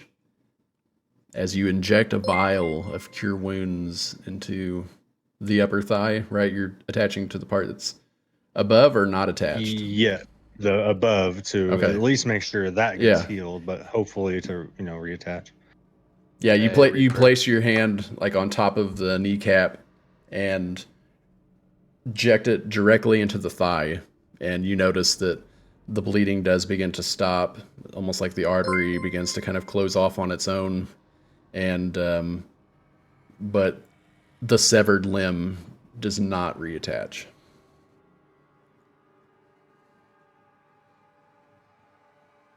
Mm.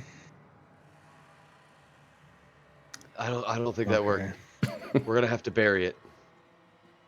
We're just gonna have to It's bury it. my last ditch effort. I have a hand axe, and I'm gonna Shit. try and make a peg leg with my hand axe. I thought you were gonna match. Just cut off the other. Oh yeah. No. I'm Oh try my and make God, a peg hey. leg with my hand axe with right tool for the job and tool Wow. expertise. Oh, Hey, nice. what's Yeah. up? This giant ass raid. What's up, I know. guys? Hey, guys. Welcome, Hey. welcome. Yeah, for sure. You managed to find some debris and fashion a peg leg. What would you like to do to fuse this wooden appendage to replace Blythe's severed leg from the dragon's blast that flew over? Should we tell them what's going on, or should they just be confused for a while? Right. Okay. Let's just let it sink in. All right. Cool, They'll be cool, okay. So I'm gonna I guess kind of reshape some of the metal to make a cup for his knee, and put his secure that cup in his knee to his leg with I guess part of his robe, rip some of his robe, and now he has a peg leg, hand axe peg leg. So, note for future games: Draven now has a peg leg. Mhm. We have a retcon. Ellie's gonna lick your hand to make you feel better. Blythe, you begin to feel like this dry tongue brushing against your hand, and as you do, you look down to see Boom sort of soldering this wooden leg to what once was your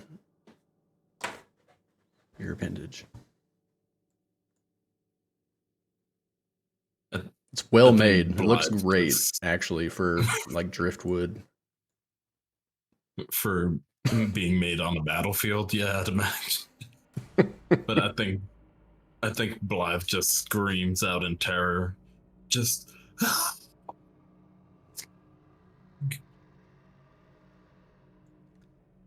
I start you start screaming out in terror. I start howling with you. Oh. Don't be afraid. You are healed now. And just as you regain consciousness and your limb seems to be somewhat fixed, you stopped bleeding, but you do still have a few broken ribs.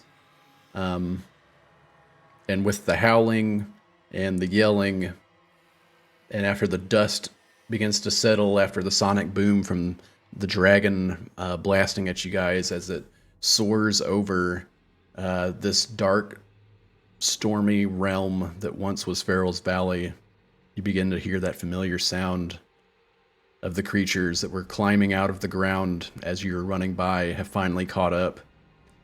And you see Guys, blue eyes off behind you at the very top of the crater that you just fell into. And one begins to walk forward and falls and trips and starts rolling down into the crater towards you guys. And you look up and you see multiple more making their way closer and closer as they're all about to fall into the crater with you.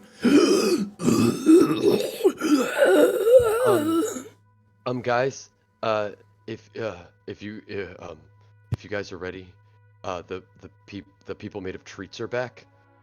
I would like to get to my master now.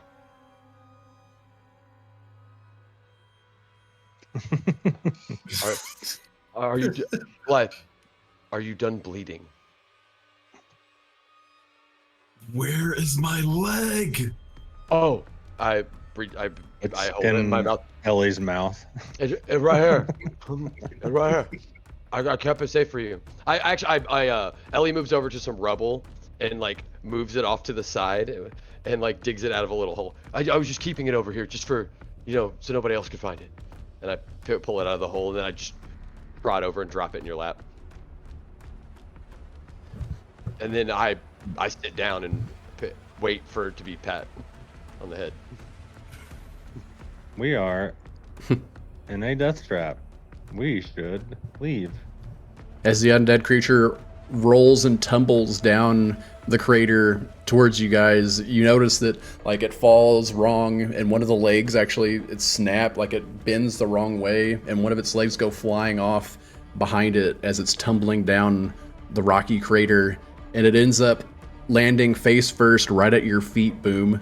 And it's very still at first, but then you notice it completely turns its head around and it's looking up at you with these bright, fiery blue eyes in these deep, dark pits that make the eye sockets, and reaches up and tries to grab you. Let's go ahead and roll. What do you try to do? First, we'll get your Thunder reaction. Wave. You are trying to cast Thunder Wave as it reaches out. We are still on 4d6. Ellie places her chin on the ground and puts both of her paws over her like ears and muzzle as the thunder wave begins to get cast. It looks like we got a We have tie. a tie. Reroll. Mm. So we're rolling to see who has the most sixes, and whoever has most sixes is the winner. Yeah. So this game started out as 5th edition, and at the very last moment, our DM decided to change the rules to a horror game where the rules are you die in the end. So Basically. You have to roll one more time, right? I rolled it. Oh, where? Or did we roll for roll sixes? No, you rolled twice. You rolled 3 times total. I rolled twice total. My second one, I didn't get any sixes. You got sixes on every single one of them. Perfect. But For me. so after my vice, I want to try and re-roll with my vice. After what happened to me from leaving the party and being jumped by all of those undead, I've become more ferocious and vicious and tampering with human emotions. oh no. What emotion are you tampering with? Does Boobot just say, "Dang"? Anger, maybe. Like my eyes turn red and they get like the slant, like angry eyes. The camera pans in real close. And like my normal mouth turns into like a like sideways, like angry smirk, like Oh no. angry mode engaged. And yeah, like kind of like rapid fire thunder waves after that. All right. I see the camera panning upward, right? As you're in this crater, and Boombot's like spinning in a circle. I am We did angry. it. Let's go! Let's go! And you just see bits and pieces of this undead creature go flying behind you and splatters up against the back of the crater that you guys are in. After you dispose of this, you just see a set of legs standing before you, and they just kind of fall over. But then you This notice is what immediately anger feels like. a horde of them just about to fall in behind you guys. I'm gonna run now. If you're coming with me. I hop on Ellie, pull up Blythe. I hop on, and as I'm hopping on, I turn back towards the group, and I almost forgot the name of the spell. I cast Flame Strike on the Yeah, let's go. on the group that's coming toward, running from behind us. Nice. Can I grease that flame strike? Yeah. Oh wow. Again, Boombot bends over and a little flap opens up where a normal humanoid's butt would be, and you just see this stringy spray of grease go flying out on the crater's side there. And Blythe, as the holy light of Yara kind of brings this warmth to you, you look back after you close your eyes and notice this glowing light of yellow energy erupts into this bright orange flame, and as you throw your hand out and ignite the grease trap, a torrential storm of swirling fire engulfs the horde as they begin still falling down and sliding down the hill now on this grease that is ignited, and you just see a pile of burning flesh sliding down the hill as you guys climb out. Ellie begins to take off, stops, and like slides, turns around, picks up Live's leg. We almost forgot this. And then I turn around and I take off. As you're taking off up the hill, there are a few more that were kind of going around the edge, and one stumbles and falls down the hill, and it looks like they are falling right past you, Ellie, Mm-hmm. but they get close enough and they reach out and try to grab you, Blythe.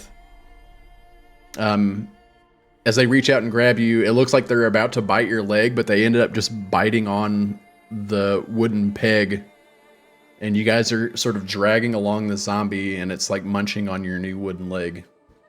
Hey, I wanted to do that, Ellie says as she's running. I think I just swing at it with my mace as hard as I can without falling off of Ellie. Yeah. Brains go splattering across the side, and you guys take off, make your way up the crater, and leave the trail of the horde of undead behind you guys as you approach closer and closer to the Bridge of Sorrows leading up to the Citadel. I mean, so as we're running, so Ellie's tongue hanging out of her mouth. So I know you guys are really, really smart, and you're very good at things. But if there's a door, like, what do we do? We open it by any means possible. I mean, I could scratch at it for hours, but you just never know, right? Whether it'll come open or not. And time is of the essence. Ellie It's says okay. as she's running. No, It's okay, you girl, don't we got understand. this. We have opposable thumbs. We can do it. I just. You are very magical. I'll trust you. As you've been climbing along, you see the creatures posted there begin to climb over from under the hillside that you guys are kind of running along this levee, and as it splits off, you see multiples of these creatures climbing up lower halves of these sort of mutated spider bodies, and the upper halves looking like undead humanoids with the blue flame theme, of course. Oh, pull us up some more of that of those pictures. Those are good. The skin twisted, mutated, and one of them, as it opens up and screams, launches a blue fireball at you guys. Ellie, you're the one running. What would you like to do to try to dodge out of the way? As I can post this again here. Okay. Ellie typically lets Santiago block it with his shield, because if he blocks it, then he takes no damage, right? And all damage that would hit me, he would absorb. So like Ellie runs at the fireball fearlessly, as if nothing is going to happen, because nothing ever has happened, right? And I think that it's gonna be okay. Ellie says, you know, fireballs, they are ineffective, much as arrows and swords. And Ellie is, you guys realize Santiago would always, you know, if Ellie ever passed, Santiago could just summon her back in an instant with magic. Ellie isn't being brave. Ellie is truly fearless. She's never died. And so she's not just being a good girl and going to the smell of her master. Her master can't die either. She truly believes they're immortal. So I think what Justin would like to do is let the other players know that they recognize Ellie is kind of, unless otherwise directed or unless you guys do something, Ellie's just going to run straight at this fireball. All right, make a roll. For me? Yep. Well, for the group. All right. All right. Okay. If I get something here, I hope. We're on 4 of them. Yeah, Yeah. we're on 4. Yep. You got 2 6s. I didn't get any. I did not get any. Sorry guys, by the way, for not min-maxing there, but like, it's just the narrative, right? Like it only makes sense. All right, do you have something you'd like to do? Do you have I a vice do. virtue to burn? I do.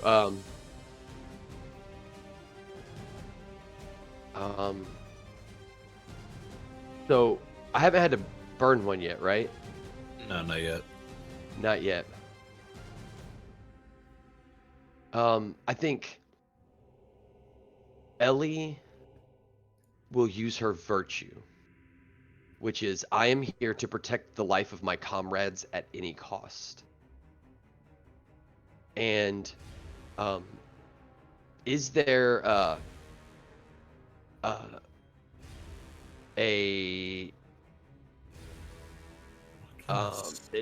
is there any of the blue flame that Ellie had eaten when they first saw her? Is there any of that blue flame along the road, or like yeah, it's heading directly towards you.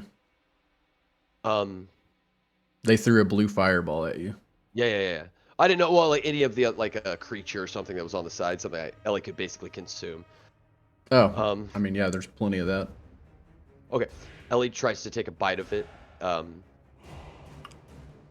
of like some of the flame on the side, and consume it, and then Santiago had lost his being a paladin. Whenever he left the queen for the deed she had done, but you still notice he cast his spells. It's because Ellie was the goodest girl, and like a patron was the thing that he was not the one casting. It was Ellie, and so Ellie will try to give that, like, cast it herself. You know, always using him as the conduit. Nobody's here, and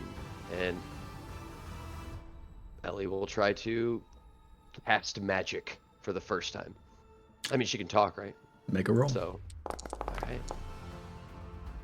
At any cost. Am I gonna?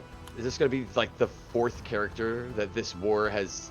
I've had to like martyr to this damn war. All right. Hey, I got There you 1-6. I got 1-6. Oh, what's up? All right. Yeah. So I think that a shield pops up kind of in front. Not a magical shield per se, but like an ethereal shield, and just the spirit of a handsome Spanish man with perfect hair, shoulder length, kind of running his, like the spirit of that man running his fingers through that hair, just kind of breezes past you guys as the shield pops up and blocks the flame. It's like as the Like a fingers shield lighter. leave the hair, like Mhm. icy butterflies kind of like shimmer across you guys and forms like this shielded barrier as the blue fire goes around and hits this wall of magical force and deflects. And you guys charge forward, and you are now face to face with this spell-scarred Drider. And I'm gonna bite its they leg. pull out a long sword. I'm gonna bite its leg. What do you guys think? There's so many. There's so many. I'm gonna run right at it and bite its leg. Ellie Throw dives it onto its forward back. and gnaws on one of its leg. Oh, nice. What are you guys doing? I'm gonna force blast it with my turret and scorching ray. Okay. Blythe. As Ellie's gnawing on the leg, you see them pull out this long sword and they start flipping it around in the air, and they look down at Ellie, and it looks like they're about to try to do a downward strike straight into their back. I carefully, with my one good leg, try and jump off of Ellie's back and grab onto it and cast freaking inflict wounds. Nice. It's like a DPS race before the sword cuts me in half.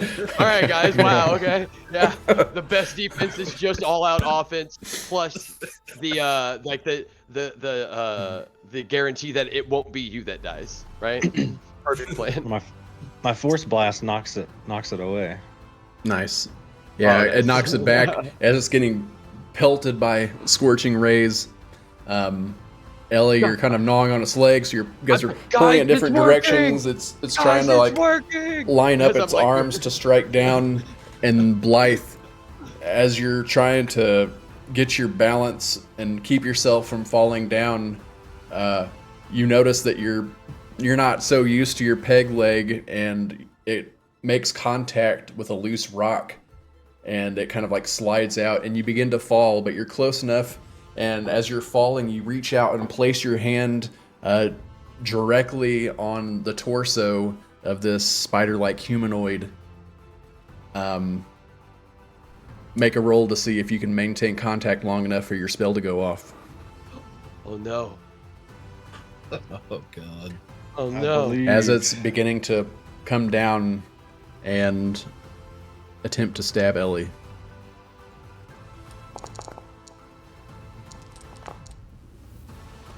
Looks like we have a tie. Yep. Guys, I'm gonna pull it off the cliff. Don't worry. And Ellie's like fully just to trying to drag it off, you know. Ooh. Another tie. Mm. Tie goes to the runner. That's what they always say. Oh my Come god. on. Yes. Hey. Are we As gonna get off 4 candles? you feel yourself slipping, and you grab and squeeze, and you can feel like a sort of layered plate that is like this natural armor plating on their body, and you dig your fingers in and prevent yourself from sliding back. And as that happens, you can feel the spell beginning to erupt from the palm of your hand. And Ellie, as you see the Drider coming down with this long sword, you see this sort of like black, inky, dark magic begin to spread, almost like it's crawling up several veins from its torso and spreading out to each limb. And as that happens, you notice that it kind of just stops in its place. The blue light that makes up its eyes slowly dim and fade to nothing. And you see the body begin to start crumbling and almost looks like it's starting to consume itself as the necrotic energies begin to wither away the fleshy material that makes up the creature's body. And as it comes to almost like this even more skeletal form, the bony structure withers away into a powder of dust, and the sword falls down next to you in the ground as the body dissipates. Beautiful imagery. Did you just say that a Drider, which is like a person's upper body, spider lower body, has bones in its 8 legs? Like there's a skeleton in that part too? Wow. Gross. Yeah. Gross. What happened? Ew. That's an image that's not leaving my head anytime soon. I never thought, and I didn't want to, but there it is. There it is. Driders are full of bones. They have an and exoskeleton. See, you guys don't have to know animal anatomy. You can just make it up. That's beautiful imagery. Like, True. it was very. I would have never known if you had to. I mean, you know, I don't know. Like, I don't know if I wanted to. Like, if I wanted you to describe it that, you know, accurately, but, ooh. The All those sword, wonderful toys just got disintegrated. Mm-hmm. yeah, the sword falls into the ground right next to you, Ellie, as all of these maneuvers were made and saved your life. I did it. I turn around with a spider leg in my mouth. Did you know there's bones in here? As I'm like chewing on it.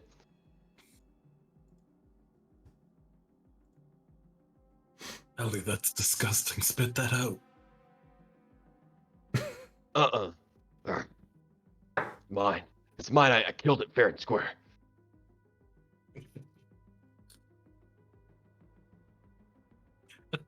I'll tell you what. You want it? I like take a step forward. Here. And I kind of stick my head out so you can take it from me. I grab a hold of it and try and pull it away. I step back faster than you can. You have a peg leg. Oh. Oh, come on. No, just come on a little farther. Oh, I'm sorry. Here. I cast hold person on Ellie and grab it. Oh, God. What do you say? Stay. There's no magic. Ellie just stays. Because Ellie is a good girl. Oh, who's a good girl? You know what? You can have the bone here. And I pull the bone out of the exoskeleton. Oh yeah. Is there also is it liquidy in there too?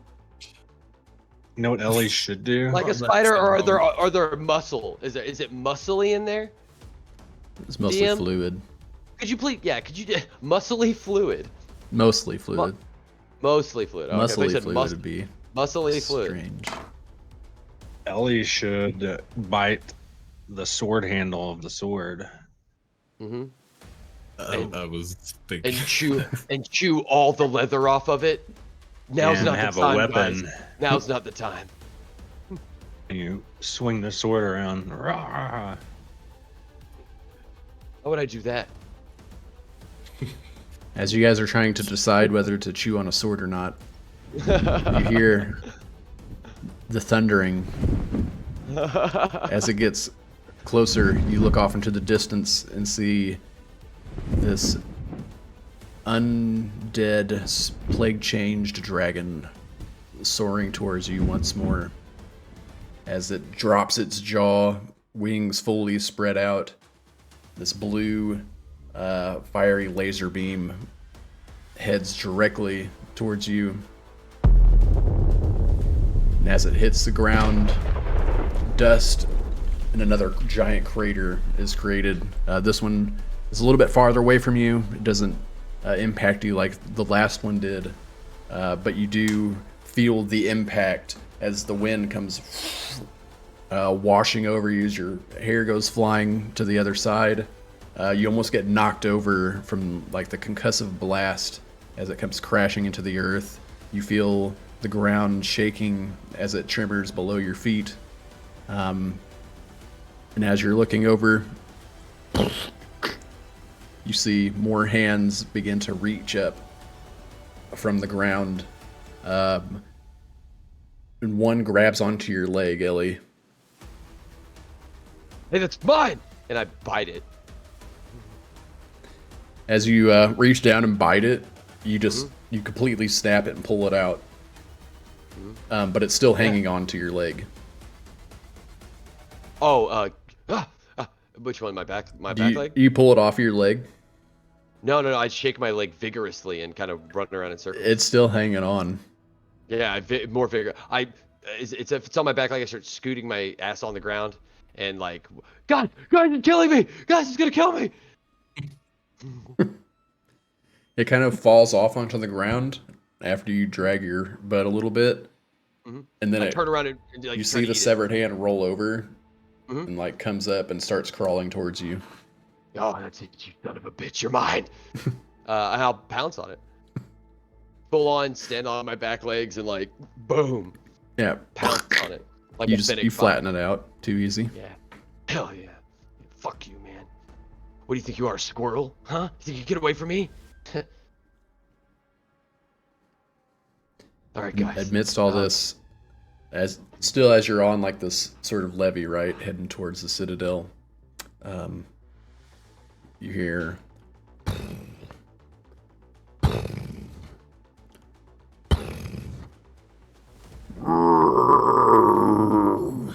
this large mutated ogre-like creature has this massive like tree trunk that it's just holding onto as a club. Its face is like this grayish, purplish, sort of mutated skin. It's like its face is kind of sideways. Its arm, the musculature twisted around itself, like a mutated gnarled branch itself. One of the arms are much larger than the others. No jokes or puns, please.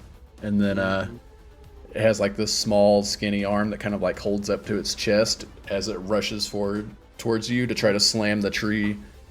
Tries to smash you guys and pummel you with this giant tree trunk as it makes its way. It's wearing like this gross, tattered-looking sort of loincloth. It's just this massive plague-changed ogre as it bombards you. And it goes to smash you, Boom. What do you do to dodge? I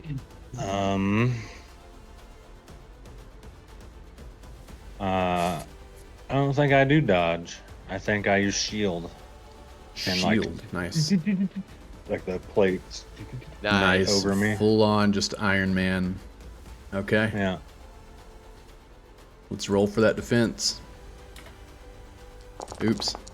Did I roll 5? No, I didn't roll. Uh-oh. Do you have anything left? I have one left. You have hope? Yep. And I know you hate it. I know Boom hates it.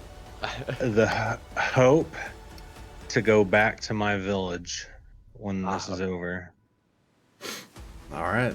Just to see my gnomes again. As this tree trunk comes flying down and you throw up your armored shield and you're trying to block it, it makes contact, and the force of the blow, you're trying to fend it off, and you can feel it that it's going to crush you if you can't glance or get out of the way or throw it off to the side. Go ahead and make your roll. I did not get any sixes. Neither did you.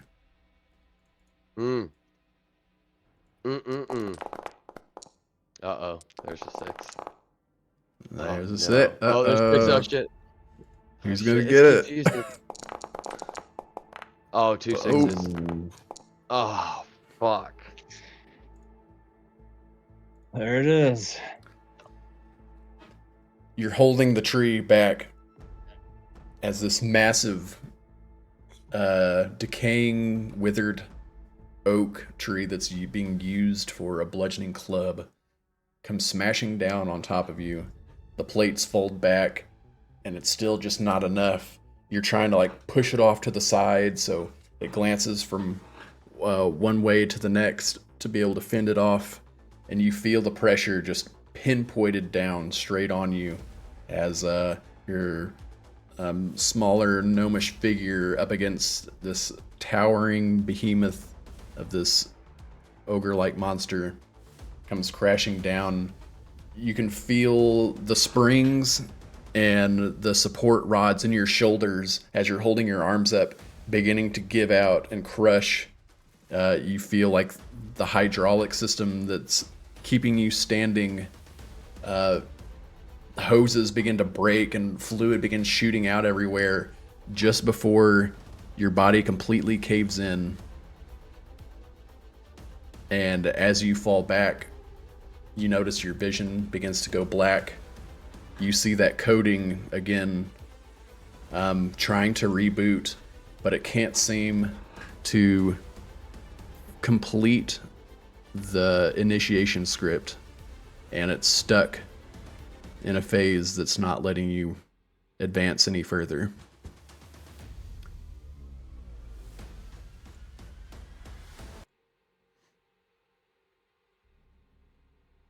Hey. Hmm. Boom.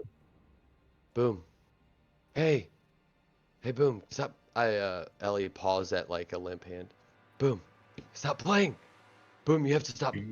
Hey, stop You playing. get the occasional low battery fire detector alarm. Beep. Okay. Boom.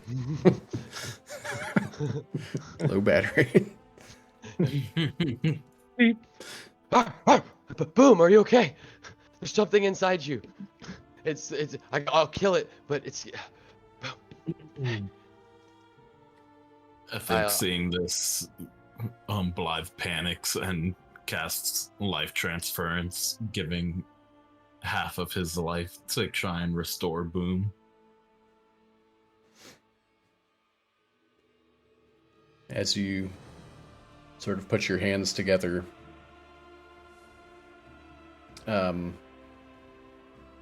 your body begins to glow. Doesn't he get to make a truth? He does. Oh yeah, Okay. that is true. We're not there yet. Okay. As you put your hands together, your body begins to produce this soft yellow glow, and as you reach your hand out to try to sense the life force to connect with, you don't feel or sense anything.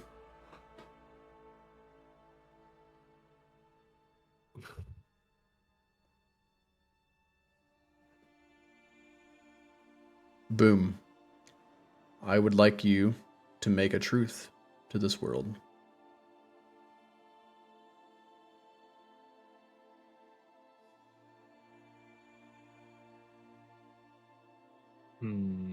Oh, Night Fury says truth time. Let's try to turn this around. ... Somehow. Oh. Let's see.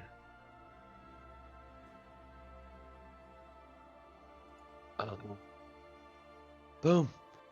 Hey. Boom. Ellie will like lick you a little bit. Oh, it's awful. Space hydraulic fluid. Yeah. Wait, does that cool it? Oh, hey. Oh, wow, that's The sweet. truth to this world.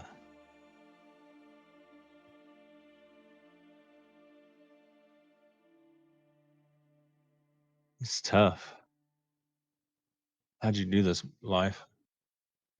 I had a lot of help from you guys. So, I mean, it could be an environmental factor. It can be something that's coming after them. It can be something that's coming to help them. It can be anything. Can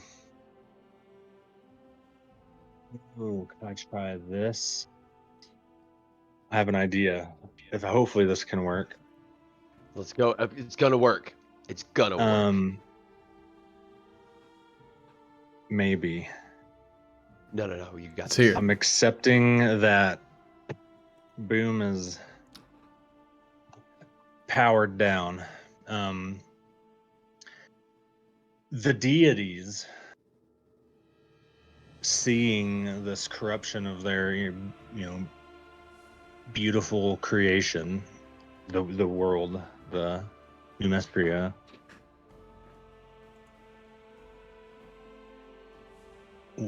send assistance to humanity's last hope.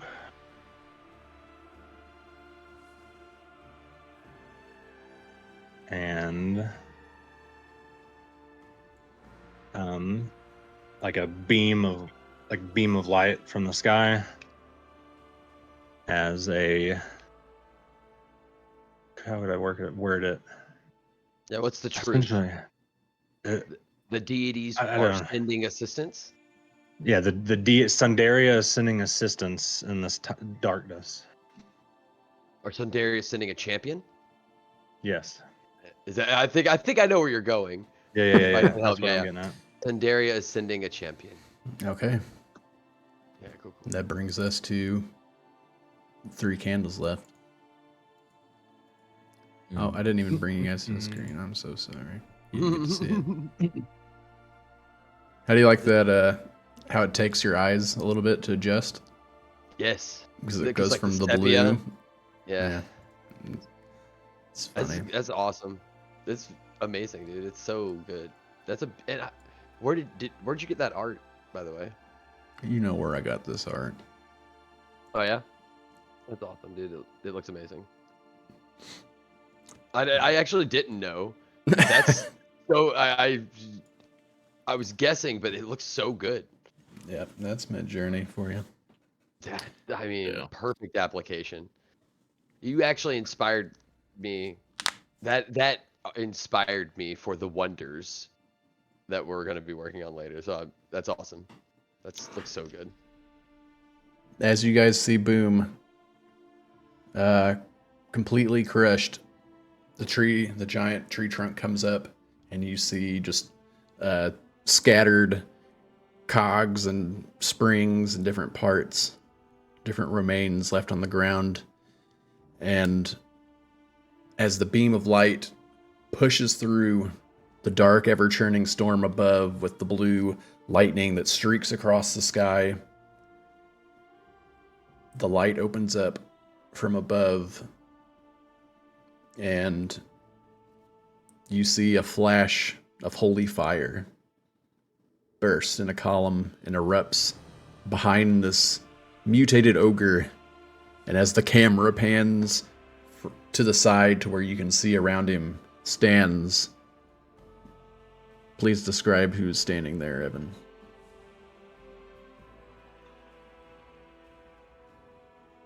Oh yeah, keep those eyes closed. Get that. There you go. Get them in your head. Yeah. You're muted. Oh, you're muted. You're muted. Oh, so a human figure wearing this like bright orange full plate with like a red tabard with like a picture of the like sun and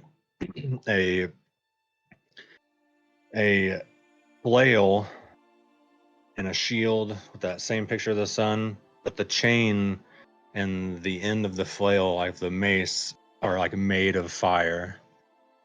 And he has these helmet with like big wings that come out. And you see I don't know what you would call it, and for lack of better words, an angel of Sandaria.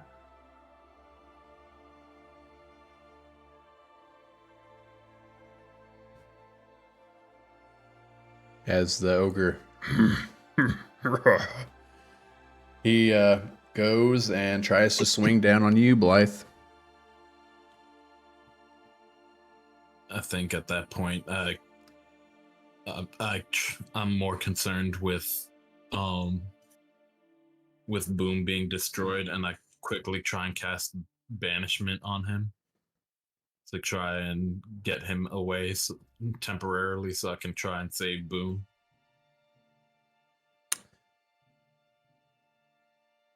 Clever. Obviously, it would be not feasible, but That's a roll, I would think. You hold your Why would it hand be out. feasible? As it looks down, it sees this sort of yellow-white energy begin to twirl around it. Go ahead and make a roll. What's not feasible about it, man? Anything's well, possible. saving Boom isn't feasible. He gotta. That could have been the truth, man. Yeah. A smaller I thought Boom it was- comes out. Oh, on it's tank it's trap. 3. Yeah. Okay, so my first 3 dice are not a 6. So if you roll a 6, then Hell yeah, let's reach your hand go. up. It looks like they elongate in a vertical direction into a thin stream just before they disappear and flash from this realm.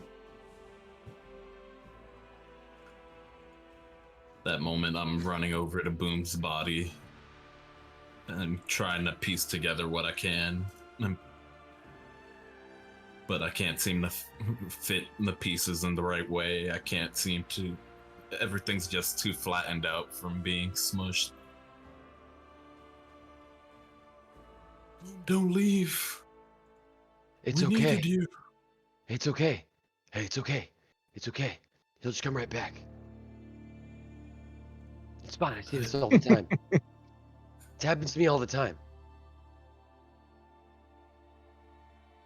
It was a little different for you, Ellie. I don't think he's coming back. What do you mean? So you hear the like smoke detector sound, like beep, and then like as you guys are finishing that like conversation right there, the last one's like, boo. Oh. Yeah, what do you mean it's different? We come back. It's fine. He'll come back. I don't know how to explain this to you, Ellie, but Ellie turns her Yeah. head fully. you're a creature who was made from magic originally.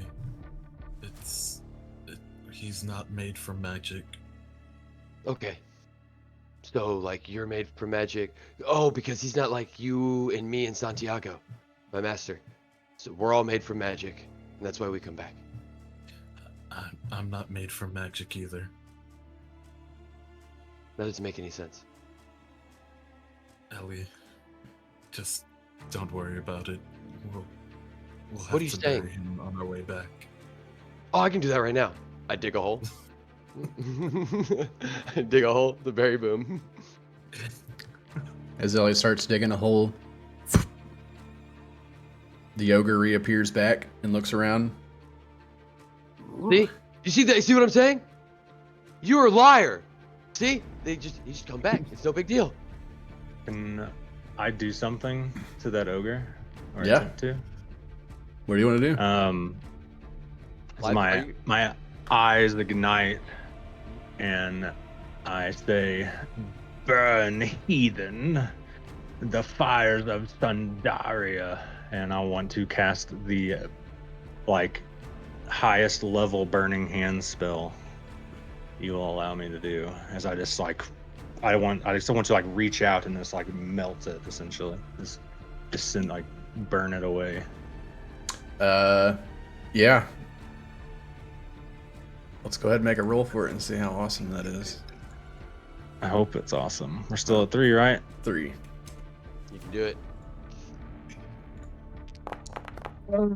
2. Gotta be kidding me. Oh, fuck. Oh, well.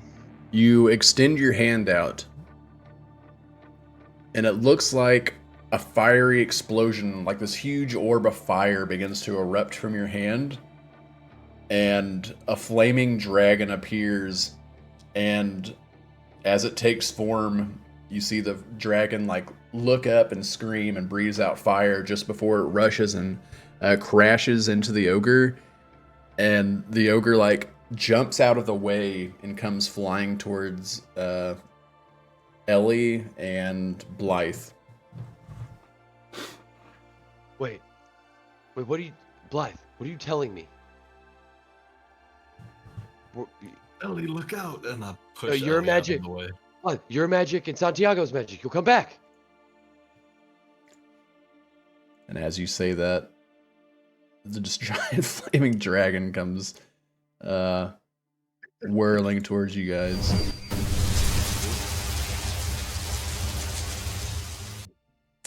And that is just going to... Be a candle.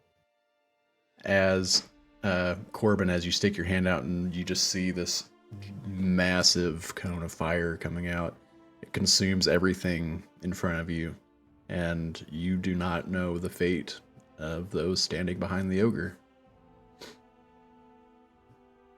So, we're on. That was the we're on. That was the third candle. Oh, okay, it was third candle. Third candle, yeah. Okay. Go ahead and make another truth, Evan.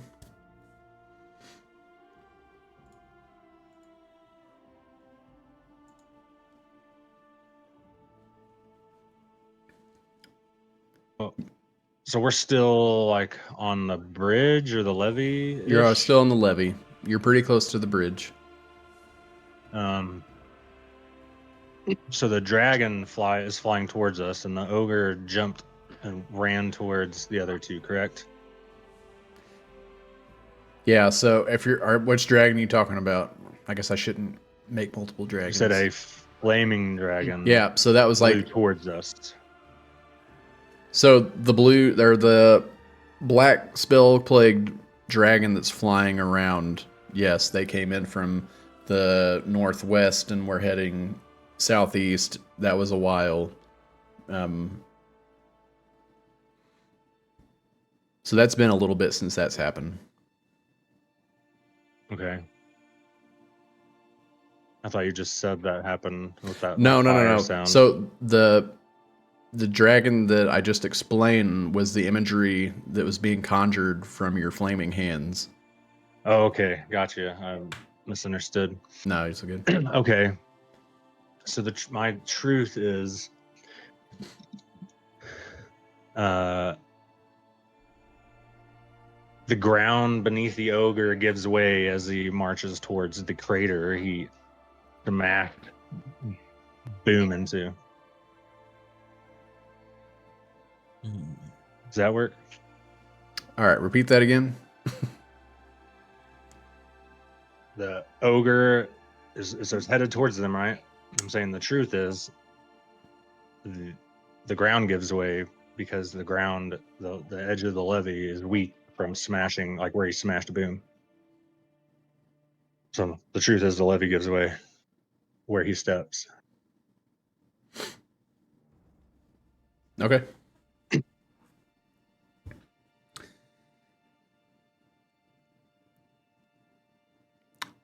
As Trying to save them from making a roll immediately. Yeah.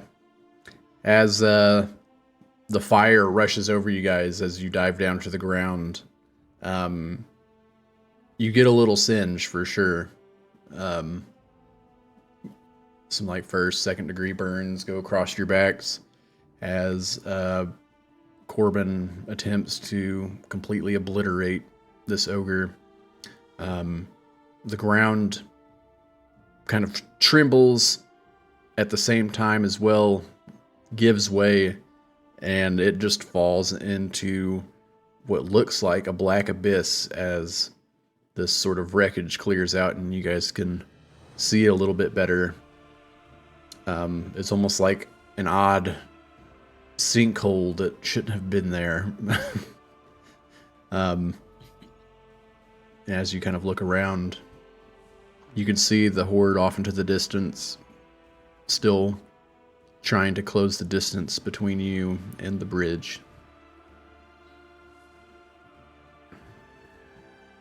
Oh, what is this? What is this? Something's wrong. What is this? You see Ellie's like limping. She's holding like a paw up and limping on her leg. As your What is back's this? still currently smoking. Yeah. Something's wrong. Something's wrong.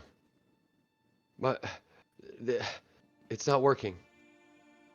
It's not Just working. stand still for a moment, Ellie, and I cast Cure Wounds on Ellie. I told you I don't think any of us are coming back from this, Ellie. What was that?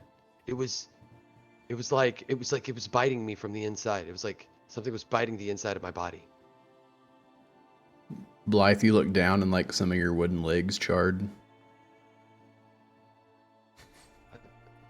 The wooden leg I haven't adjusted to is just completely mangled at this point.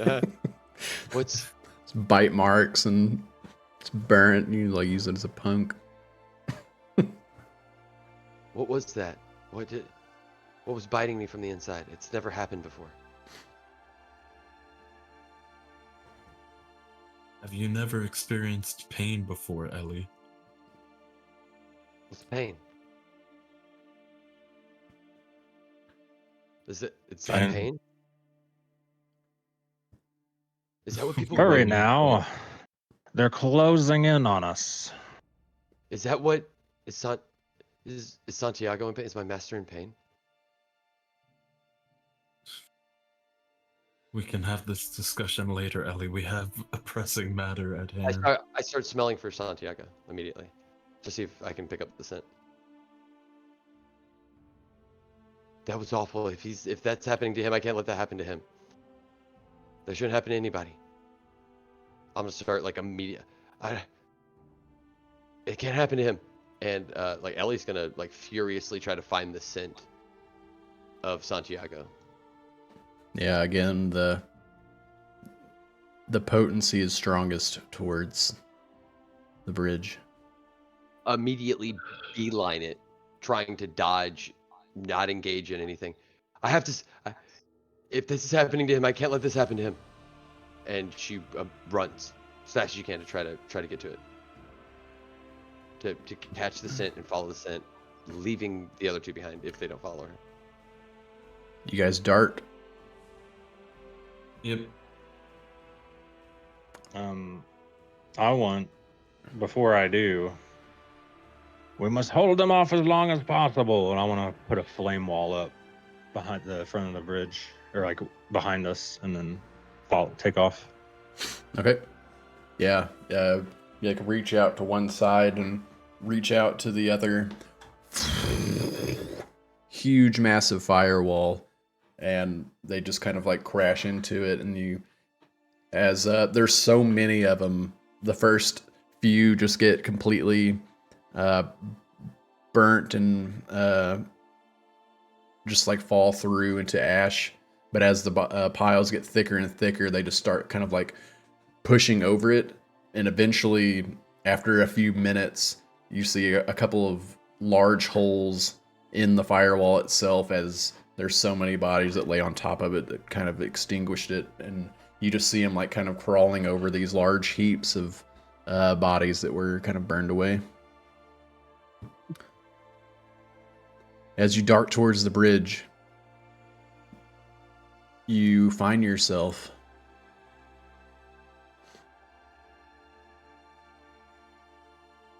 at the very edge, staring off, looking towards the citadel.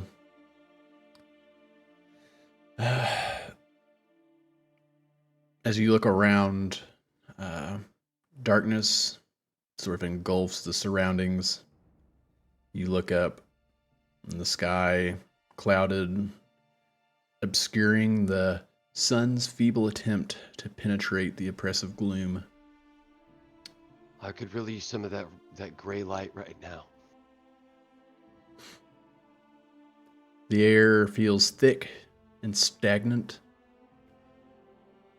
carrying the faint scent of decay, a subtle reminder of the sorrow and suffering that has befallen this forsaken place.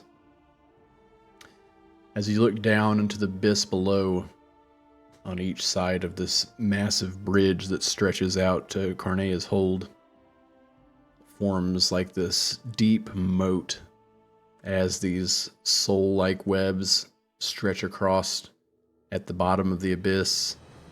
You can see it looks like things traveling through these thick webs. And as you take a closer look, you notice the elongated faces of souls as they're traveling through from one place to the next. And if you listen closely, you can kind of hear this sort of faint noise of as souls moaning,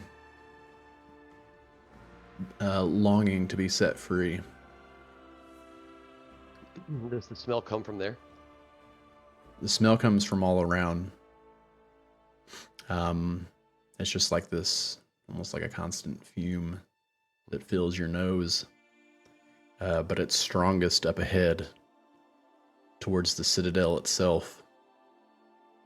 But standing before you is a legion of these creatures with their blazing blue eyes that pierce through the darkness and the clouded smoke that washes over this place. You can hear the crackling of fire around you as you notice these sort of chasms that stretch off, make streaks along the ground, and every once in a while you'll see a burst of blue fire erupt like a geyser. The sort of growls and hisses in the distance get louder as you're standing there. You start to hear odd and strange noises all around, creating this sort of symphony of dread.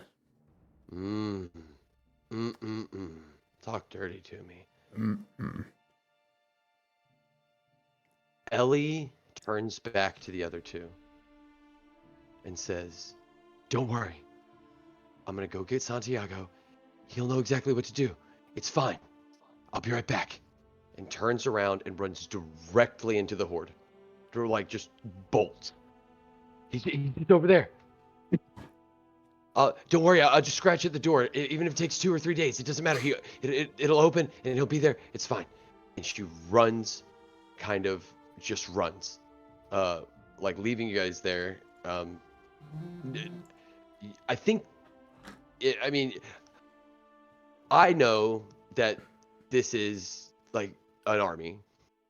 I think both of your characters and both of you know this is an army. Ellie has no clue. And so she knows she has to go get her master Santiago and everything will be fine. And I think I want to see if I can. I want to see if the dice will let me. Make a roll. I want to see how far I could get. I don't imagine one roll and then I'm there, right? But I hope that 2 dice. Yeah. Down to the wire. I get fucked. How far do I get at the end? You dash through, and you are pushing through what seems to be the vanguard or the pawns of the front of this legion as they begin slowly treading towards about halfway to the bridge. You make it halfway through this crowd. And as you dart forward, you start to see like much larger creatures towards like the middle and the back, and it begins getting thicker and thicker. I think Ellie, as she's like pushing him over and stuff, she then, she's a dire wolf. I mean, she's 6 foot, 7 foot at the shoulder, maybe 12 foot long, and she just starts destroying the creatures around her. Move. I said, and you guys hear barking rather, but it's like she's move, get out of my way, move, move, and she starts ripping them apart, and is bolting like dashing through and just slinging them aside, and moving around until she gets to the next wave of how close is Ellie to the gate? You're about halfway. Okay. Ellie pushes forward. All right. Let's roll again. Oh. Hey, remember when I said get fucked? I was just like kidding, bro. Or was I? Yeah, I was kidding. Ellie, okay. I have a vice, I think. Hold on. I still have two more actually, right? I've only used the one. Okay, so Yeah. we're gonna get somewhere with this, guys. This story's gonna get. This is gonna get. You thought she was in too deep. This is gonna get worse. Let me pull them up. Where are we at? Live. Okay. I already did.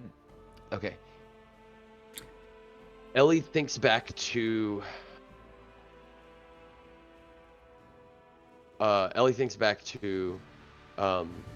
Boom. And barks just a little bit, like because she like as in the memory the thing goes off again, it like beeps, and so but she barks in real life out loud, like almost like having a dream, and thinks back to like all the times that they like as Boom observed the camps and would go and help, and then as Boom began to strategize to help all these people that he didn't even like understand or trust, and that as he rode on her back, and the protection that was offered to him, he reciprocated in kind. And when it came down to her master being feral, as as you have to be, he did not hurt anybody back. He left. And so I would like to use the taking of an innocent life is abhorrent and will never be acceptable. And I think a blue, no, well, no, golden, a golden light begins to emit from Ellie, as almost revealing this like fey this like or celestial nature about her, uh, as she was like this conduit of power, uh, for the goodness. She was she was good, and that's what gave Santiago his power, even after he wasn't, and he never, and that's okay. You don't always have to be good. Go ahead And and make a so roll. she begins to tear through these creatures as well.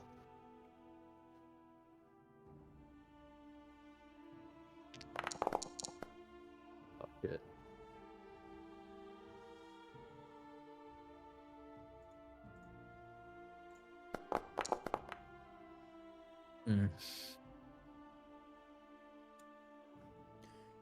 As you guys see I Ellie, don't get to use one more, right? No.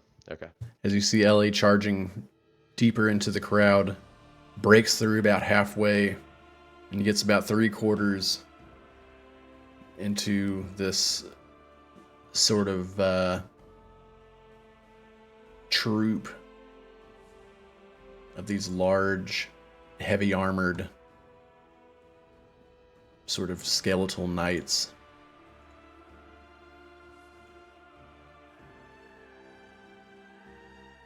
Dashes into them, and I think they're holding her, right? And she just keeps like ignoring him. She's just ignoring them and like kind of laser focused on this door, right? No matter what they're doing to her, just like never taking her eyes off the front gate. As she runs into them, you guys can't even tell that she stops, as it's almost like she ran into a wall. You just see the rest of the crowd that she just ran by begin to swarm and kind of disappears into the thick of the crowd.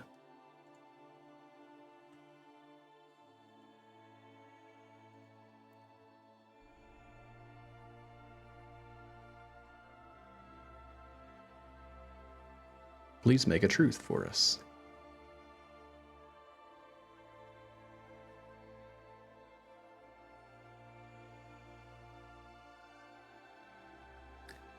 Since we are Ellie. running a little bit over, instead of me Yeah. rolling against the remainder, it'll just be you guys rolling. And if you don't roll a 6, it'll be a failure. Okay? Ellie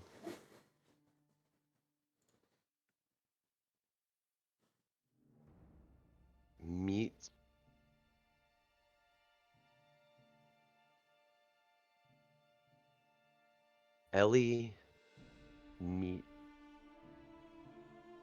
the Keeper of Souls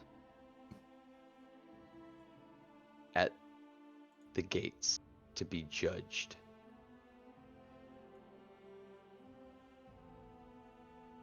Ellie meets Blythe. Is what Ellie will be judged by Blythe at the gate.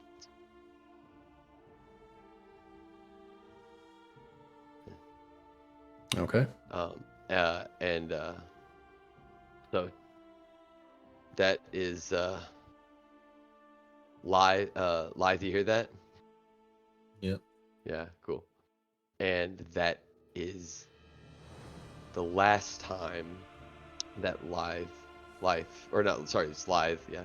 And Corbin, I think. Yep. Yeah. The Ellie.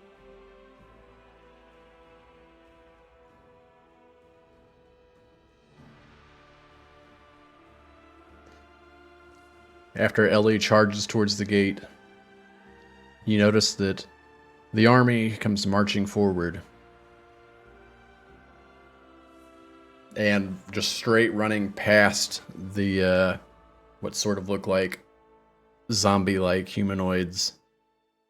You see these large sort of troll-like creatures come dashing towards you. One specifically directly at you, Corbin. You throw your shield up, and it comes to slam both fists down on you. And as you're trying to fight it off, you see another one coming up from your side. What would you guys like to do? I tell Blythe, child of Yara, pray with me. This is the mortal's last stand. And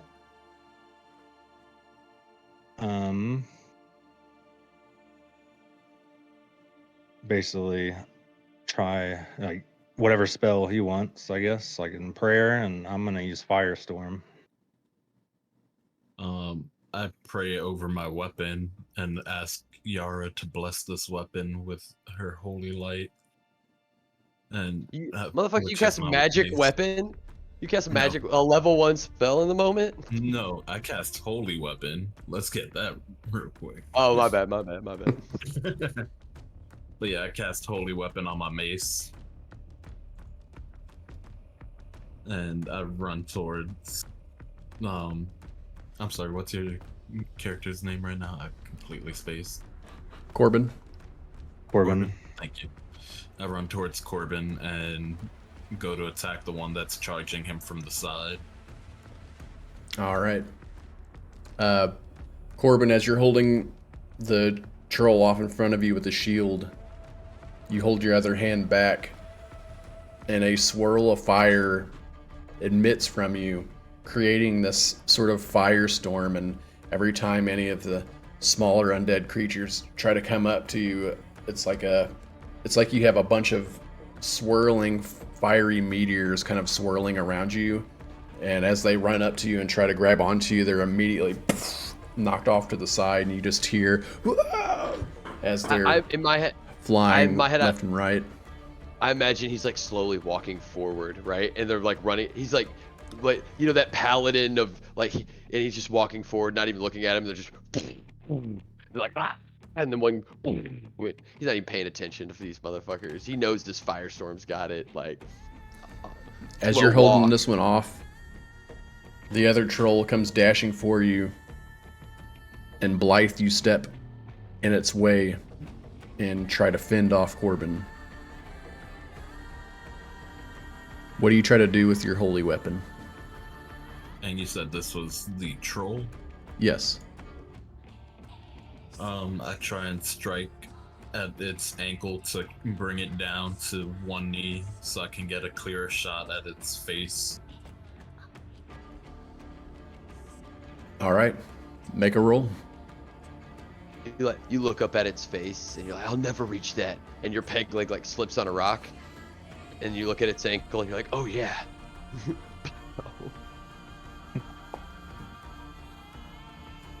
You reach out. Hey, what's up, dude? You hit it and pull its leg out from under it, and it trips and slides on its stomach towards you, Corbin, a little bit more, and it just lays on the ground and looks over back at you, Blythe.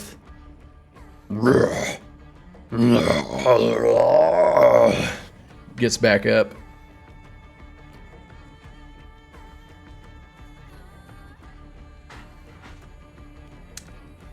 What kind of stance do you take?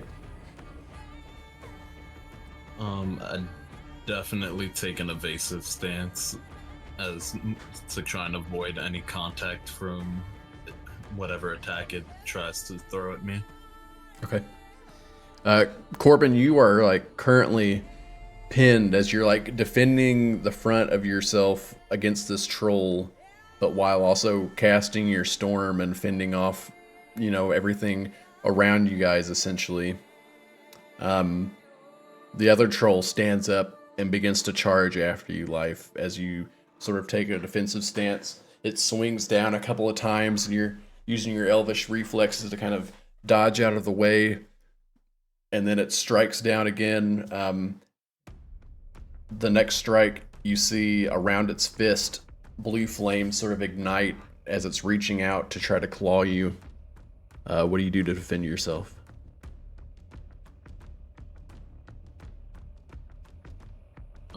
Give me 2 seconds because I had a spell that I was looking at. No, you're good. The blue fiery hand comes across.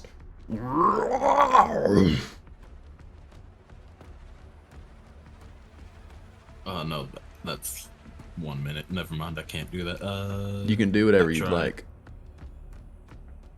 You can try Tell him. anything that you want. Tell him, DM. How If dare you roll, behold yourself if you roll to a the 6, rules. it happens. I try and cast Globe of Invulnerability. Okay, roll the dice. Let's go, let's go, let's go, let's go, let's go, let's go, let's go. Nope.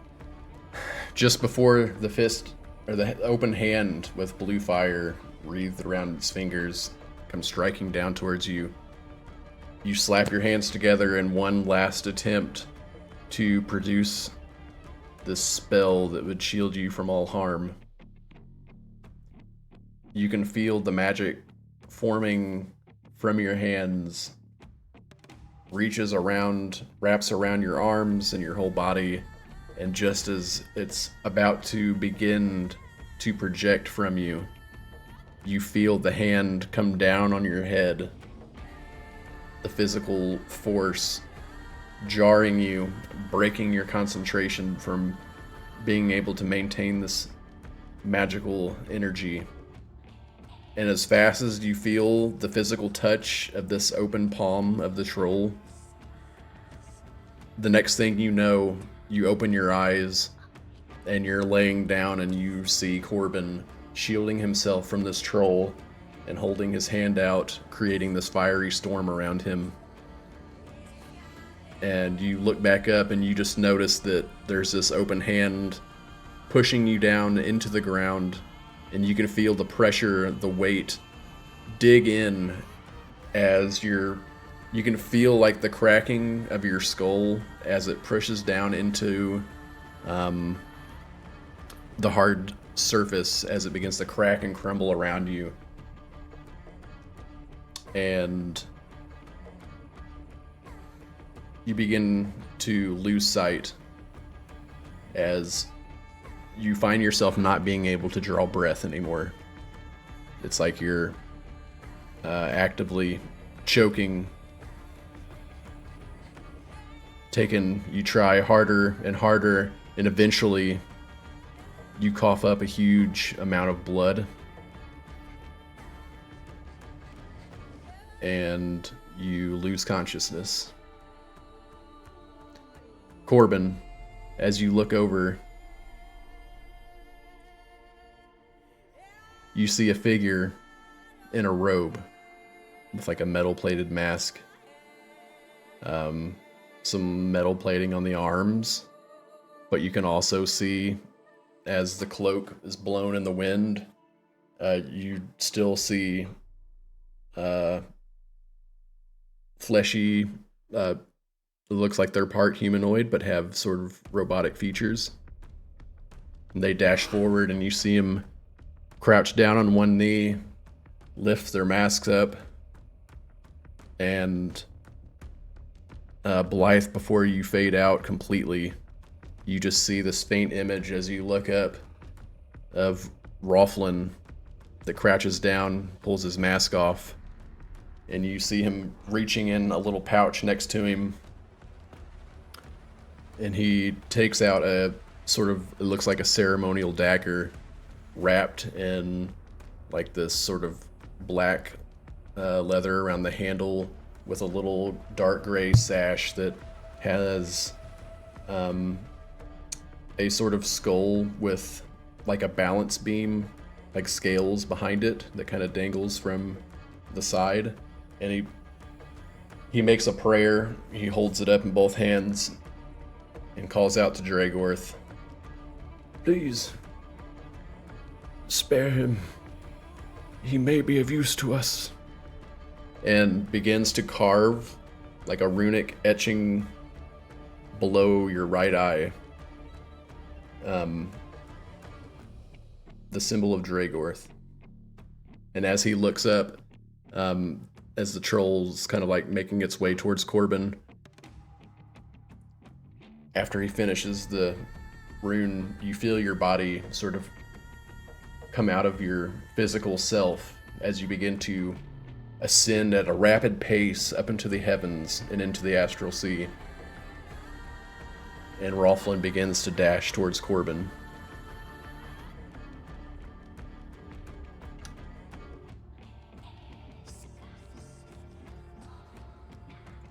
Please make the last truth. The last truth. This is it, right? This is...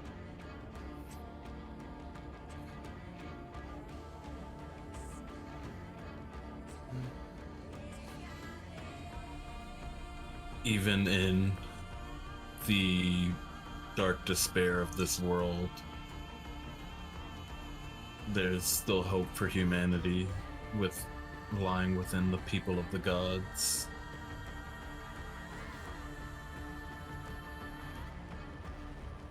In almost the blink of an eye, you see your whole life flash before you in a spiral of like projector reels that kind of twirl and entwine as you're flying through them. You see like the infinite stars and galaxy flash before you as if you're traveling through at light speed. And in an instant, you see this large, shadowy, dark figure with shadows just sort of pouring out of this cloaked hood, and you see this crown that is adorned across. And he reaches his hand out towards you.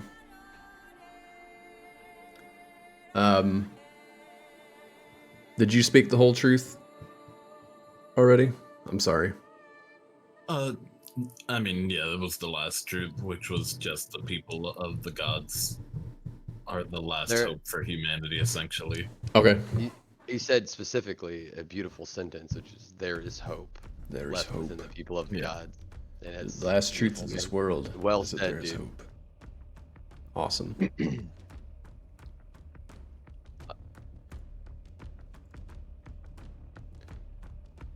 Corbin,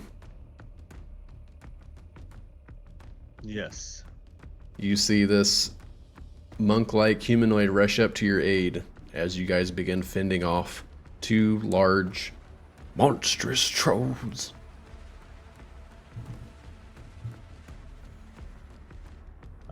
Wondering if they should squish us one by one, or squash us into jelly. So this whole time I'm imagining that Corbin is this astral projection from, I guess, the plane of the plane of the divine plane. Mm-hmm. And I look over at him and I say,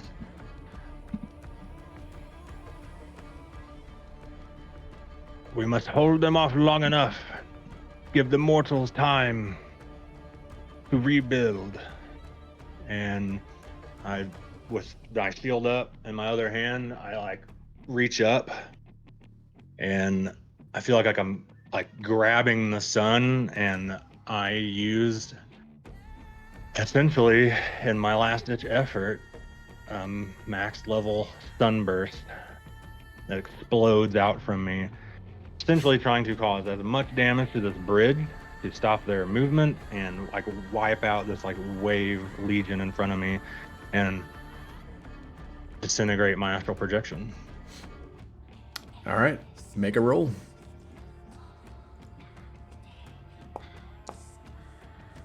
Nope.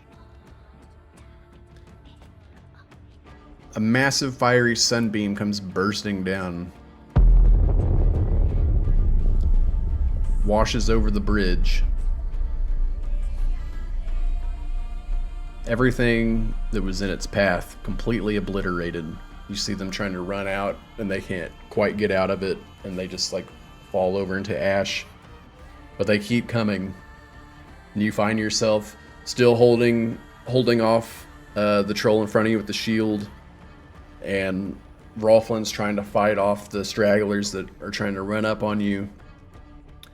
And as unable to completely hold them off, you guys get overrun. And as you're slowly fighting, some like gnawing on you, biting you,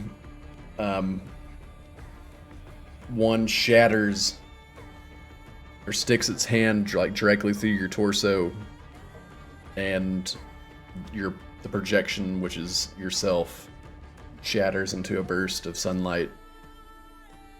You can still see through your eyes as you're slowly fading away and dissipating into the air.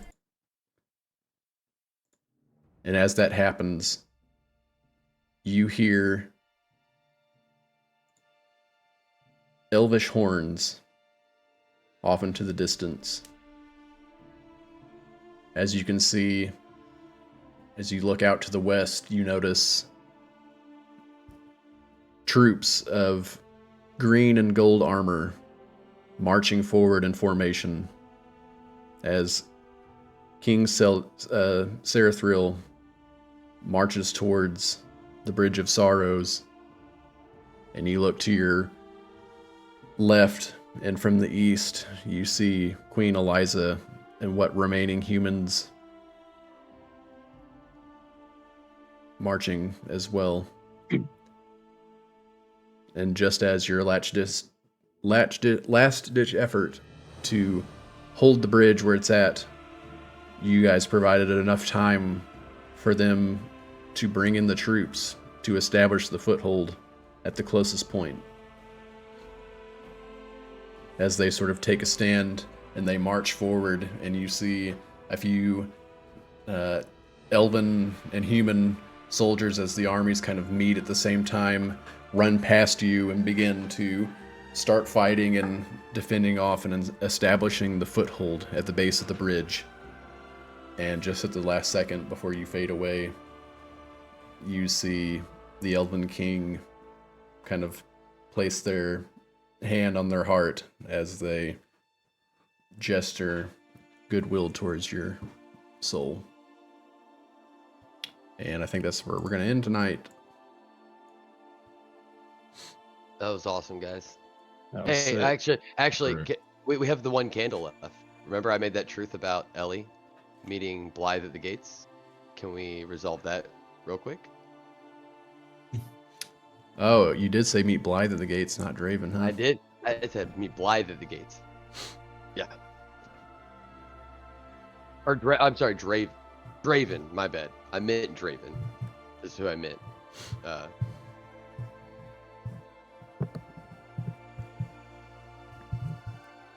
think at this point,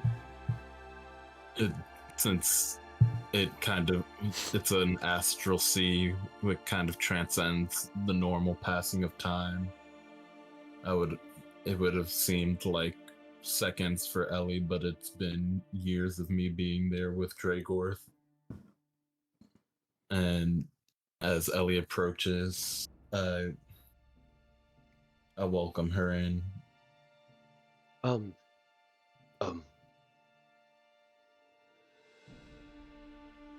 What is this place? Well, welcome in, Ellie. It's great to see you. This is where your soul goes after you die. This is where you go to be judged.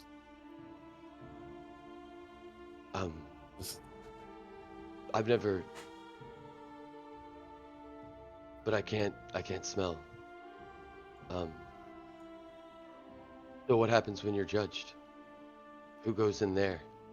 And I kind of gesture to the gates. Well, you see, Ellie, those who go there are the good ones.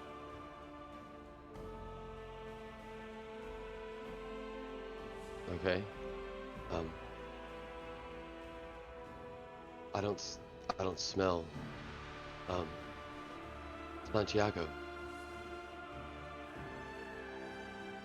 Does that mean he's not dead? I'm not sure what that means, Ellie. I'm not sure if scent is even a thing in this realm.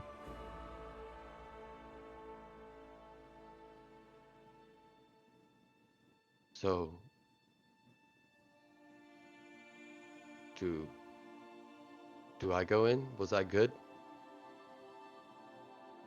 No, Ellie. Oh, I heard you were you the see- best girl.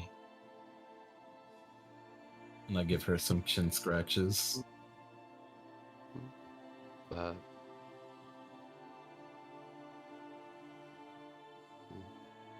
Ellie trots on in. Ellie, walk inside the gate, and she turns around and she lays down right there at the edge of the gate, kind of curled up, kind of curled up in like a little C shape like dogs do. If it's all the same to you, I'll just wait here for Santiago. As you walk in through the door,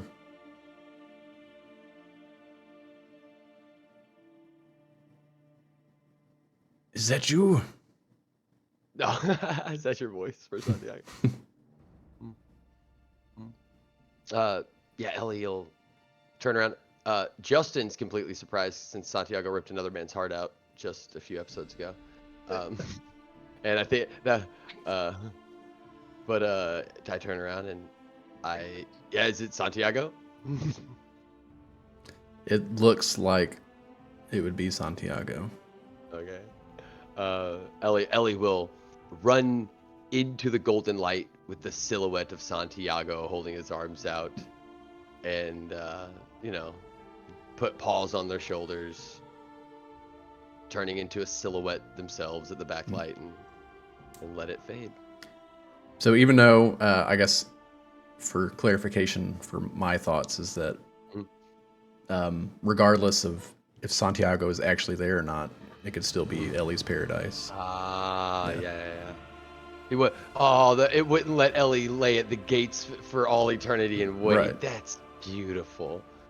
God. Here I am. I tried to make it sad, and you made it sweet. Thank you, Ethan.